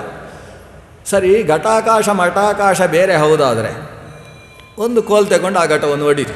ಘಟವನ್ನು ಹೊಡೆಯೋದೇನು ಕಷ್ಟ ಅಲ್ಲ. ಇವತ್ತಿನ ಘಟ ಭಾರಿ ಸುಲಭ ಹೊಡೆಯೋದು. ಹಿಂದೆಲ್ಲ ಅವರು ಪಟಪಟ ಅಂತ ಆ ಸ್ಟೇಜಲ್ಲಿ ಕೂತು ಘಟಮ್ ಹೊಡಿತಾ ಇದ್ದರೂ ಕೂಡ ಹೊಡಿತಾನೇ ಇರಲಿಲ್ಲ. ಈಗ ಕೆಲವು ಸಲ ಸ್ಟೇಜಲ್ಲೇ ಹೊಡೆದು ಹೋಗುವ ಘಟಮ್ಗಳು ಬರ್ತಾ ಇದ್ದಾವೆ. ಅಂದರೆ ಈಗಿನ ಘಟವನ್ನು ಹೊಡೆಯುವುದು ಸುಲಭ. ಒಂದು ಕೋಲಲ್ಲಿ ಘಟವನ್ನು ಹೊಡೀರಿ. ಹೊಡೆದಾಗ ಘಟಾಕಾಶ ಎಲ್ಲಿ ಹೋಯಿತು? ಘಟಾಕಾಶ ಮಠಾಕಾಶವಾಯಿತು ಅಲ್ಲ ಹಾಗೋ, ಅಥವಾ ಘಟಾಕಾಶ ಮಠಾಕಾಶ ಎರಡೂ ಒಂದೇಯೋ? ನಾವು ಸರಿಯಾಗಿ ಸ್ವಲ್ಪ ಯೋಚನೆ ಮಾಡಿದರೆ ಘಟಾಕಾಶ ಬೇರೆ ಅಲ್ಲ, ಮಠಾಕಾಶ ಬೇರೆ ಅಲ್ಲ ಅಂತ ನಮಗೆ ಅರ್ಥ ಆಗ್ತದೆ. ಹಾಗಾದರೆ ಈ ಘಟಾಕಾಶ ಇದ್ದ ಹಾಗೆ ಹೃದಯಾಕಾಶ, ಮಠಾಕಾಶ ಇದ್ದ ಹಾಗೆ ಈ ಬಾಹ್ಯಾಕಾಶ. ಯಾವಾನ್ನ ಅಯಂ ಅಂತರಾಕಾಶ ತಾವಾನಯಂ ಬಹಿರಾಕಾಶ ಅಂತ ಉಪನಿಷತ್ತು ಹೇಳುತ್ತೆ. ಒಳಗಿರುವ ಆಕಾಶಕ್ಕೂ ಹೊರಗಿರುವ ಆಕಾಶಕ್ಕೂ ಯಾವ ಭೇದವೂ ಇಲ್ಲ. ಹಾಗಾದರೆ ಒಂದೇ ಆಕಾಶ ಒಳಗೂ ಹೊರಗೂ ಇರುವುದಾದರೆ ಒಬ್ಬನೇ ದೇವರು ಒಳಗೆ ಹೊರಗೆ ಯಾಕಿರಲಾರ? ಇದನ್ನು ನಾನು ಕಲಿತೆ ಆಕಾಶವನ್ನು ನೋಡಿ. ಇಲ್ಲಿ ಹೋದರೆ ದೊಡ್ಡ ಪ್ರಶ್ನೆ, ಅಂತರ್ಬಹಿಶ್ಚ ತತ್ಸರ್ವಂ ವ್ಯಾಪ್ಯ ನಾರಾಯಣ ಸ್ಥಿತ. ಅದು ಹೇಗ್ರಿ? ಒಳಗಿದ್ದ ಮೇಲೆ ಹೊರಗಿರುವುದು ಹೇಗೆ? ಹೊರಗಿದ್ದ ಮೇಲೆ ನಾನು ಮನೆಯ ಒಳಗಿದ್ದೇನೆ, ಹೊರಗಿದ್ದೇನಾ? ಇವನ ಪ್ರಶ್ನೆ. ನಾನು ಮನೆಯ ಒಳಗಿದ್ದವ ಹೇಗೆ ಹೊರಗಿರಲಾರೇನೋ, ಅಥವಾ ಮನೆಯ ಹೊರಗಿದ್ದಂತಹ ವ್ಯಕ್ತಿ ನಾನು ಮನೆಯ ಒಳಗಿರುವುದು ಅಸಾಧ್ಯವೋ, ಹಾಗೆ ದೇವರು ಒಳಗಿದ್ದಾನೆ ಅಂದರೆ ಹೊರಗಿಲ್ಲ ಅಂತ ಒಂದು ಚರ್ಚೆ ಶುರು ಮಾಡಿದ್ದ. ಅಂಥವನಿಗೆ ಆಕಾಶ ಬುದ್ಧಿ ಹೇಳಿತು. ಆಕಾಶ ಒಳಗೂ ಹೊರಗೂ ಒಂದೇ ಹೇಗೋ ಹಾಗೆ ದೇವರು ಒಳಗೂ ಹೊರಗೂ ಒಬ್ಬನೇ ತುಂಬಿದ್ದಾನೆ ಅನ್ನುವುದನ್ನು ಆಕಾಶದಿಂದ ಕಲಿತೆ. ಇನ್ನೊಂದು ಕಲಿತೆ, ಆ ಪರಮಾತ್ಮ ಅಸಂಗ ಅನ್ನುವುದನ್ನು ನಾನು ಆಕಾಶದಿಂದ ಕಲಿತಿದ್ದೆ. ಒಂದು ಪರಮಾತ್ಮನ ಅಂತರ್ಬಾಹ್ಯಾವಸ್ಥಿತತ್ವ, ಇದನ್ನು ಕಲಿತೆ. ಎರಡನೇದ್ದು ಪರಮಾತ್ಮನ ಅಸಂಗತ್ವವನ್ನು ಆಕಾಶದಿಂದ ಕಲಿತೆ. ಆಕಾಶ ಅಸಂಗ. ನೋಡಿ, ಗಾಳಿಯ ಅಸಂಗತೆಗೂ ಆಕಾಶದ ಅಸಂಗತೆಗೂ ಸ್ವಲ್ಪ ವ್ಯತ್ಯಾಸ ಇದೆ. ಗಾಳಿ ಎಲ್ಲೆಡೆ ಸುತ್ತಾಡುತ್ತೆ, ಆದರೆ ನಿರ್ಮಲ ವಸ್ತುವಿನಲ್ಲಿ ಸುತ್ತಾಡಿದಾಗ ನಿರ್ಮಲದ ಸಂಬಂಧವನ್ನು ಪಡಿತದೆ, ಆದರೆ ಸ್ವಲ್ಪ ದೂರ ಹೋದ ಮೇಲೆ ಶುದ್ಧವಾಗ್ತದೆ. ಉಪವನದ ಮೇಲೆ ಬೀಸಿದ ಗಾಳಿ ಅಥವಾ ಪುಷ್ಪವನದ ಮೇಲೆ ಬೀಸಿದ ಗಾಳಿ ಸ್ವಲ್ಪ ದೂರ ಬರುವಲ್ಲಿ ತನಕ ಪರಿಮಳಿತವಾಗುತ್ತೆ. ಯಾಕೆ? ಪುಷ್ಪದ ಕಣಗಳನ್ನು ತಾನು ಹೊತ್ತು ಬಂದಿರ್ತದೆ, ಅಂದರೆ ಅದನ್ನು ಸಂಬಂಧ ಸ್ವಲ್ಪ ದೂರ ಹೊತ್ತುಕೊಂಡು ಬರ್ತದೆ. ಬಂದ ಮೇಲೆ ಅದನ್ನು ಬೀಳಿಸುತ್ತೆ, ಆಮೇಲೆ ಮತ್ತೆ ಶುದ್ಧವಾಗುತ್ತೆ. ಮತ್ತೆ ಆ ಗಾಳಿಯಲ್ಲಿ ಆ ಪರಿಮಳವೂ ಇಲ್ಲ, ಅಥವಾ ಗಟಾರದಿಂದ ಬಂದ ಗಾಳಿಯಲ್ಲಿ ದುರ್ವಾಸನೆಯೂ ಇಲ್ಲ. ಆದರೆ ಸ್ವಲ್ಪ ಹೊತ್ತಾದರೂ ಅದರ ಸಂಬಂಧವನ್ನು ಪಡೆಯುತ್ತೆ. ಆದರೆ ಆಕಾಶ ಹಾಗಲ್ಲ, ಅದು ನಿರ್ಲಿಪ್ತ. ಅದು ಒಂದು ರೀತಿ ಪದ್ಮಪತ್ರ ಮೀಮಾಂಬಸ. ನೀರಿನಲ್ಲಿದ್ದ ಪತ್ರವೇ ನೀರನ್ನು ಚೂರೂ ಅಂಟಿಸಿಕೊಳ್ಳದೆ ಹೇಗಿರ್ತದೋ ಹಾಗೆ ಈ ಗಗನ ಅದು ಯಾವುದನ್ನೂ ಯಾವತ್ತಿಗೂ ಚೂರೇ ಚೂರು ಅಂಟಿಸಿಕೊಳ್ಳುವುದಿಲ್ಲ. ಅಷ್ಟು ನಿರ್ಲಿಪ್ತವಾದದ್ದು ಗಗನ. ಅದನ್ನು ನೋಡಿ ನಾನು ದೇವರನ್ನು ಅರ್ಥ ಮಾಡಿಕೊಂಡೆ. ದೇವರು ಎಲ್ಲೆಡೆ ಇದ್ದಾನೆ. ಅವನು ತಲೆಯಲ್ಲೂ ಇದ್ದಾನೆ, ಹೊಟ್ಟೆಯಲ್ಲೂ ಇದ್ದಾನೆ. ನಾವು ನ್ಯಾಸ ಮಾಡಬೇಕಾದ್ರೆ ಇತಿ ತುಂದೆ, ಇತಿ ಗುದೆ, ಇತಿ ಗುಹ್ಯಯೋ ಅಂತ ದೇವರನ್ನು ಆ ಭಾಗದಲ್ಲೆಲ್ಲ ನ್ಯಾಸ ಮಾಡ್ತೇವೆ. ಎಲ್ಲ ಭಾಗದಲ್ಲೂ ತುಂಬಿದ್ದಾನೆ. ಆದರೆ ಯಾವುದರ ಸಂಘವೂ ಅವನಿಗಿಲ್ಲ. ಅಶುಚಿ ಪ್ರದೇಶದಲ್ಲಿದ್ದಾನೆ ಅನ್ನುವ ಕಾರಣದಿಂದ ಭಗವಂತನಲ್ಲಿ ಅಶುಚಿತ್ವ ಇಲ್ಲ. ಶುಚಿ ಪ್ರದೇಶದಲ್ಲಿದ್ದಾನೆ ಅನ್ನುವ ಕಾರಣದಿಂದ ಅವ ಶುಚಿಯೂ ಅಲ್ಲ. ಅವ ಸರ್ವತ್ರ ಸರ್ವದಾ ಶುಚಿ, ಸದಾ ಶುಚಿಯಾದದ್ದು ಆ ಪರತತ್ವ. ಅದಕ್ಕೆ ಅಶುಚಿ ಶುಚಿಗಳ ಸಂಬಂಧದಿಂದಾಗಿ ಗುಣದೋಷಗಳ ಲೇಪ ಇಲ್ಲ ಅನ್ನುವುದನ್ನು ನಾನು ಆಕಾಶವನ್ನು ನೋಡಿ ಕಲಿತೆ. ಈ ಆಕಾಶದ ಮೂಲಕ ದೇವರನ್ನು ಬಹಳ ವಿಧದಲ್ಲಿ ಕಲೀಲಿಕ್ಕಾಗ್ತದೆ. ಅದನ್ನು ಇವನು ಹೇಳಿದಿಷ್ಟೇ, ಅಂತರ್ಬಹಿಶ್ಚ ಸ್ಥಿರ ಜಂಗಮೇಶು. ಸ್ಥಿರ ಅಂದರೆ ಸ್ಥಾವರ ಪದಾರ್ಥಗಳು, ಜಂಗಮ ಅಂದರೆ ಓಡಾಡುವ ಪದಾರ್ಥಗಳು. ಅಂದರೆ ಚರಾಚರ ವ್ಯಕ್ತಿಗಳಲ್ಲಿ ಅಂತರ್ಬಹಿಶ್ಚ ಸ್ಥಿರ ಜಂಗಮೇಶು ಬ್ರಹ್ಮಾತ್ಮ ಭಾವೇನ ಸಮನ್ವಯೇನ.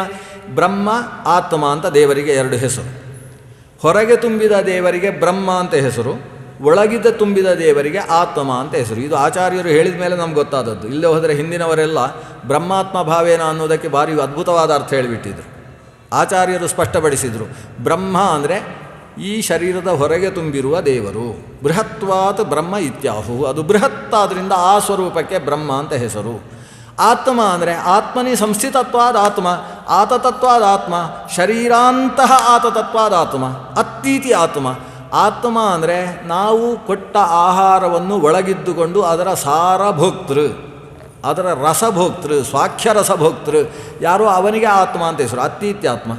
ಆತತತ್ವ ಯಚ್ಚಾಪುನೋತಿ ಯದಾದತ್ತೆ ಯಚ್ಚಾತ್ತಿ ವಿಷಯಾನಿಹ ಯಚ್ಚಾಸ್ಯ ಸಂತತೋ ಭಾವ ತಸ್ಮಾತ್ ಆತ್ಮೇತಿ ಕಥ್ಯತೆ ಅಂತ ಆತ್ಮ ಶಬ್ದ ಅಂತರ್ಯಾಮಿ ಸ್ವರೂಪವನ್ನು ಹೇಳುವ ಶಬ್ದ. ಬ್ರಹ್ಮ ಶಬ್ದ ಸರ್ವತ್ರ ತುಂಬಿದ ಬೃಹತ್ತಾದ ಭಗವತ್ ಬ್ರಹ್ಮಾಂಡದಲ್ಲಿ ತುಂಬಿದ, ಬ್ರಹ್ಮಾಂಡದ ಹೊರಗೂ ತುಂಬಿದ ಭಗವತ್ ಸ್ವರೂಪಕ್ಕೆ ಬ್ರಹ್ಮ ಅಂತ ಹೆಸರು. ಬ್ರಹ್ಮಾತ್ಮ ಭಾವ ಅಂತ ಹೇಳಿದರೆ ಒಳಗಿರುವಂಥದ್ದು ಆತ್ಮ, ಹೊರಗಿರುವಂಥದ್ದು ಬ್ರಹ್ಮ. ಆದರೆ ಬ್ರಹ್ಮವೇ ಆತ್ಮ ಅನ್ನುವ ಭಾವ ನನಗುಂಟಾದದ್ದು ಈ ಒಳಗೆ ಹೊರಗೆ ತುಂಬಿದ ಆಕಾಶವೊಂದು ಅನ್ನುವ ಜ್ಞಾನದಿಂದ. ಬ್ರಹ್ಮಾತ್ಮ ಭಾವೇನ ಸಮನ್ವಯೇನ ವ್ಯಾಪ್ತಿಯ ಅವ್ಯವಚ್ಛೇದಂ. ಇನ್ನೊಂದು ವಿಷಯ ನಾನು ತಿಳಿದೆ, ಭಗವಂತ ಎಲ್ಲೆಡೆ ತುಂಬಿದ್ದಾನೆ, ಅವನಲ್ಲಿ ಯಾವುದೇ ವ್ಯವಚ್ಛೇದ ಇಲ್ಲ. ವ್ಯವಚ್ಛೇದ ಇಲ್ಲ ಅಂದ್ರೇನು? ಪರಿಚ್ಛೇದ ಇಲ್ಲ. ಪರಿಚ್ಛೇದ ಅಂದ್ರೇನು? ಅಳತೆ, ಅದು ಇಷ್ಟೇ ಅಂತ ಇಲ್ಲ. ಅಂದರೆ ಈ ಅಣುವಿನಲ್ಲಿ ದೇವರು ತುಂಬಿದ್ದಾನೆ, ಅವ ಅಣುವಿನಷ್ಟೇ ಹೀಗಿಲ್ಲ. ಅವ ಮಹತ್ತಿನಲ್ಲಿ ತುಂಬಿದ್ದಾನೆ, ಅವನು ಅಷ್ಟೇ ಇಲ್ಲ. ಅವನು ಎಲ್ಲಿ ಎಷ್ಟೇ ತುಂಬಿದರೂ ಕೂಡ ಅವನಲ್ಲಿ ಪರಿಚ್ಛೇದ ಇಲ್ಲ, ಅಳತೆ ಇಷ್ಟೇ ಅನ್ನುವ ಗಾತ್ರ ಇಲ್ಲ. ಅದು ಯಾವತ್ತೂ ಅನಂತ. ಸರ್ವ ದೇಶದಲ್ಲೂ ಸರ್ವ ಕಾಲದಲ್ಲೂ ಸರ್ವ ಗುಣಗಳಿಂದಲೂ ಸರ್ವತ್ರ ವ್ಯಾಪ್ತವಾದಂತಹ ಸ್ವರೂಪ. ಅದರಲ್ಲಿ ಇಷ್ಟು ಅಂತ ಪರಿಚ್ಛೇದವನ್ನು ಹೇಳಲಿಕ್ಕೆ ಬರುವುದೇ ಇಲ್ಲ. ಅದು ಹೇಗೆ? ಆಕಾಶದಂತೆ. ಆಕಾಶ ಚಿಕ್ಕ ಪಾತ್ರೆಯಲ್ಲೂ ತುಂಬಿದೆ, ದೊಡ್ಡ ಪಾತ್ರೆಯಲ್ಲೂ ತುಂಬಿದೆ. ಉದ್ಧರಣೆಯ ಒಳಗೂ ಆಕಾಶ ಇದೆ. ಯಾಕೆ? ಸಾಸಿವೆಯ ಒಳಗೂ ಆಕಾಶ ಇದೆ. ನಾವು ನೋಡ್ಬೋದು, ಅದನ್ನು ಉಪನಿಷತ್ತು ಹೇಳ್ತದೆ. ಅವನು ಒಂದು ಮರದ ಹತ್ತಿರ ಕರ್ಕೊಂಡು ಹೋಗ್ತಾನೆ ಶಿಷ್ಯನನ್ನು, ಆಲದ ಮರದ ಹತ್ತಿರ ಕರ್ಕೊಂಡು ಹೋಗ್ತಾನೆ. ಆಲದ ಮರದ ಕಾಯಿ ಒಂದು ಬಿದ್ದಿರ್ತದೆ, ಅದನ್ನು ಚಿಂದಿ ಅಂತ ಹೇಳ್ತಾನೆ, ಅದನ್ನು ಒಡಿ ಅಂತ ಹೇಳ್ತಾನೆ. ಇವ ಒಡಿತಾನೆ. ಒಡೆದ ಮೇಲೆ ಆ ಕಾಯಿಯ ಒಳಗೆ ಒಂದಿಷ್ಟು ಸಾಸಿವೆ ಕಾಳಿನ ಹಾಗೆ ಸಿಗ್ತದೆ. ಸಾಸಿವೆ ಕಾಳಲ್ಲಿ ಒಂದೊಂದು ತೆಗೋ ಅಂತ ಹೇಳ್ತಾನೆ. ಇವ ಒಂದನ್ನು ತೆಗೊಳ್ತಾನೆ. ತೆಗೊಂಡ ಮೇಲೆ ಅದನ್ನು ಒಡಿ ಅಂತ ಹೇಳ್ತಾನೆ. ಇವನಿಗೆ ಭಾರಿ ಕಷ್ಟ ಆಗ್ತದೆ ಹೇಗೆ ಒಡೆಯುವುದು ಅಂತ. ಕೊನೆಗೆ ಜಾಗೃತಿಯಾಗಿ ಉಗುರಿನಿಂದ ಸೀಳ್ತಾನೆ. ಸೀಳಿದಾಗ ಕೇಳ್ತಾನೆ, ಅದರೊಳಗೆ ಏನಿದೆ ಅಂತ ಕೇಳ್ತಾನೆ ಗುರು. ಒಳಗೆ ಖಾಲಿ ಟೊಳ್ಳು ಅಂತ ಹೇಳ್ತಾನೆ. ನೋಡಿದ್ಯಾ, ಅದೇ ಟೊಳ್ಳಿನಿಂದ ಇಷ್ಟು ದೊಡ್ಡ ಮರ ಆದದ್ದು ಅಂತ ಹೇಳ್ತಾನೆ ಈ ಗುರು. ಈ ಮರ ಅದರ ಹೊರಗಿರತಕ್ಕಂತಹ ಆ ಪರಿಧಿಯಿಂದ ಆದದ್ದಲ್ಲ, ಅದರ ಕರ್ಪರದಿಂದ ಆದದ್ದಲ್ಲ. ಯಾಕಂದರೆ ಆ ಪುಟ್ಟ ಸಾಸಿವೆ ಕಾಳಿನ ಭಾಗದಿಂದಲೇ ಈ ಮೊಳಕೆ ಬರುವುದು. ಮೊಳಕೆ ಬರುವಾಗ ಅದರ ಸಾಸಿವೆ ಕಾಳು ಪಕ್ಕದಲ್ಲೇ ಹಾಗೆ ಬಿದ್ದಿರ್ತದೆ, ಅದರದ್ದು ಎರಡು ಭಾಗ. ಆ ಒಳಗಿದ್ದ ಟೊಳ್ಳಿದೆ ಅಲ್ವಾ, ಟೊಳ್ಳಿನಿಂದ ಈ ಗಿಡ ಬಂದು ಇಷ್ಟು ದೊಡ್ಡ ಮರ ಆಗಿದೆ. ಹಾಗೆ ಈ ಪ್ರಪಂಚ ವೃಕ್ಷ ಎಲ್ಲ ಬಂದಿರುವುದು ಆ ಟೊಳ್ಳಿನಿಂದ. ಆ ಟೊಳ್ಳನ್ನೇ ನಾವು ಶೂನ್ಯ ಅಂತ ಕರೆಯುವುದು. ಆ ಶೂನ್ಯವೇ ಪರತತ್ವ. ಅದು ಕಾಣಿಸೋಲ್ಲ ಅಂತ ದೇವರನ್ನು ಅರ್ಥ ಮಾಡಿಸುವುದಕ್ಕೋಸ್ಕರ ಈ ಬೀಜದ ಒಳಗಿನ ಆಕಾಶವನ್ನು ಕೂಡ ಲೆಕ್ಕ ಹಾಕ್ತಾರೆ. ಹಾಗಾದರೆ ಆ ಆಕಾಶಕ್ಕೂ ಈ ವಾತಾವರಣದಲ್ಲಿ ತುಂಬಿದ ಆಕಾಶಕ್ಕೂ ಹೇಗೆ ಭೇದ ಇಲ್ಲವೋ ಹಾಗೆ ಅಣುವಿನ ಒಳಗೆ ಪರಮಾಣು ಅಣೋರಣೀಯಾನಂತ ಸೇರಿರುವ ಭಗವತ್ ಸ್ವರೂಪಕ್ಕೂ ಮಹತೋ ಮಹೀಯಾನಂತ ತುಂಬಿರತಕ್ಕಂಥ ಪರಬ್ರಹ್ಮ ಸ್ವರೂಪಕ್ಕೂ ಯಾವುದೇ ಭೇದ ಇಲ್ಲ ಅನ್ನೋದನ್ನು ಆಕಾಶ ತತ್ವದಿಂದ ನಾನು ಅರಿತೆ. ಕೇಳಲಿಕ್ಕೆ ಒಂದು ಸುಲಭದ ವಿಷಯ ಅಂತ ಅನಿಸುತ್ತೆ, ಆದರೆ ಅರ್ಥ ಮಾಡಿಕೊಳ್ಳುವುದು ತುಂಬ ಕಷ್ಟದ ವಿಷಯ. ಪರತತ್ವದಲ್ಲಿ ಭೇದ ಇಲ್ಲ, ಅಣುವಿನಲ್ಲಿ ತುಂಬಿದ ರೂಪಕ್ಕೂ ಮಹತ್ತಿನಲ್ಲಿ ತುಂಬಿದ ರೂಪಕ್ಕೂ ಭೇದ ಇಲ್ಲ ಅನ್ನೋದನ್ನು ಅರ್ಥ ಮಾಡಿಕೊಳ್ಳಲಿಕ್ಕೆ ತುಂಬ ಕಷ್ಟ ಇದೆ. ಆದರೆ ಆಕಾಶ ತತ್ವದಿಂದ ಹಾಗಲ್ವಾ, ಅಸಂಭಾವಿತ ಅಲ್ಲ ಇದು ಅಂತ ಅರ್ಥ ಮಾಡಿಕೊಳ್ಳುವುದಕ್ಕೆ ಅನುಕೂಲ ಆಗ್ತದೆ. ವ್ಯಾಪ್ತ್ಯಾವ್ಯವಚ್ಛೇದಮಸಂಗಮಾತ್ಮನಃ ಆತ್ಮನಃ ಅಸಂಗತ್ವಂ ಅಪಿ ನಭಸಃ ಅಹಂ ಶಿಕ್ಷಿತೋಸ್ಮಿ. ಅಸಂಗ ಪರಮಾತ್ಮನು ಅಸಂಗೋಕ್ಯಯಂ ಪುರುಷಃ ಅಂತ ಉಪನಿಷತ್ ಪ್ರತಿಪಾದ್ಯವಾದ ಅಸಂಗತ್ವವನ್ನು ಕೂಡ ಮುನಿರ್ನಭೋವತ್ ವಿತತಸ್ಯ ಭಾವಯೇತ್. ವಿತತಸ್ಯ ಸರ್ವತ್ರ ವ್ಯಾಪ್ತಸ್ಯ ಪರಮಾತ್ಮನಃ ನಭೋವತ್ ಭಾವಯೇತ್. ಆಕಾಶದ ಹಾಗೆ ನಾವು ಚಿಂತನೆ ನಡೆಸಬೇಕು ಅನ್ನೋದು ಆಕಾಶ ತತ್ವದಿಂದ ನಾನು ಅರಿತಂತಹ ಗುಣ. ಇಷ್ಟಾದ ಮೇಲೆ ಮತ್ತೆ ಆಕಾಶದಿಂದ ಮತ್ತೊಂದು ಗುಣವನ್ನು ಆತ ಕಾಣ್ತಾನೆ. ಆಮೇಲೆ ನೀರಿನಿಂದ ಏನು ಕಂಡ ಅನ್ನುವ ವಿಷಯವನ್ನು ಮತ್ತೆ ನಾಳೆ ಸೇರಿದಾಗ ಗಮನಿಸೋಣ. ಶ್ರೀಕೃಷ್ಣಾರ್ಪಣಮಸ್ತು. ನಾಳೆ ಉಪಸಂಹಾರ ಅಲ್ವಾ? ನಾಳೆಯ ದಿವಸ ಎಷ್ಟಾಗ್ತದೋ ಅಷ್ಟಕ್ಕೆ ಈ ಸಲ ನಿಲ್ಲಿಸಿಕೊಳ್ಳೋಣ.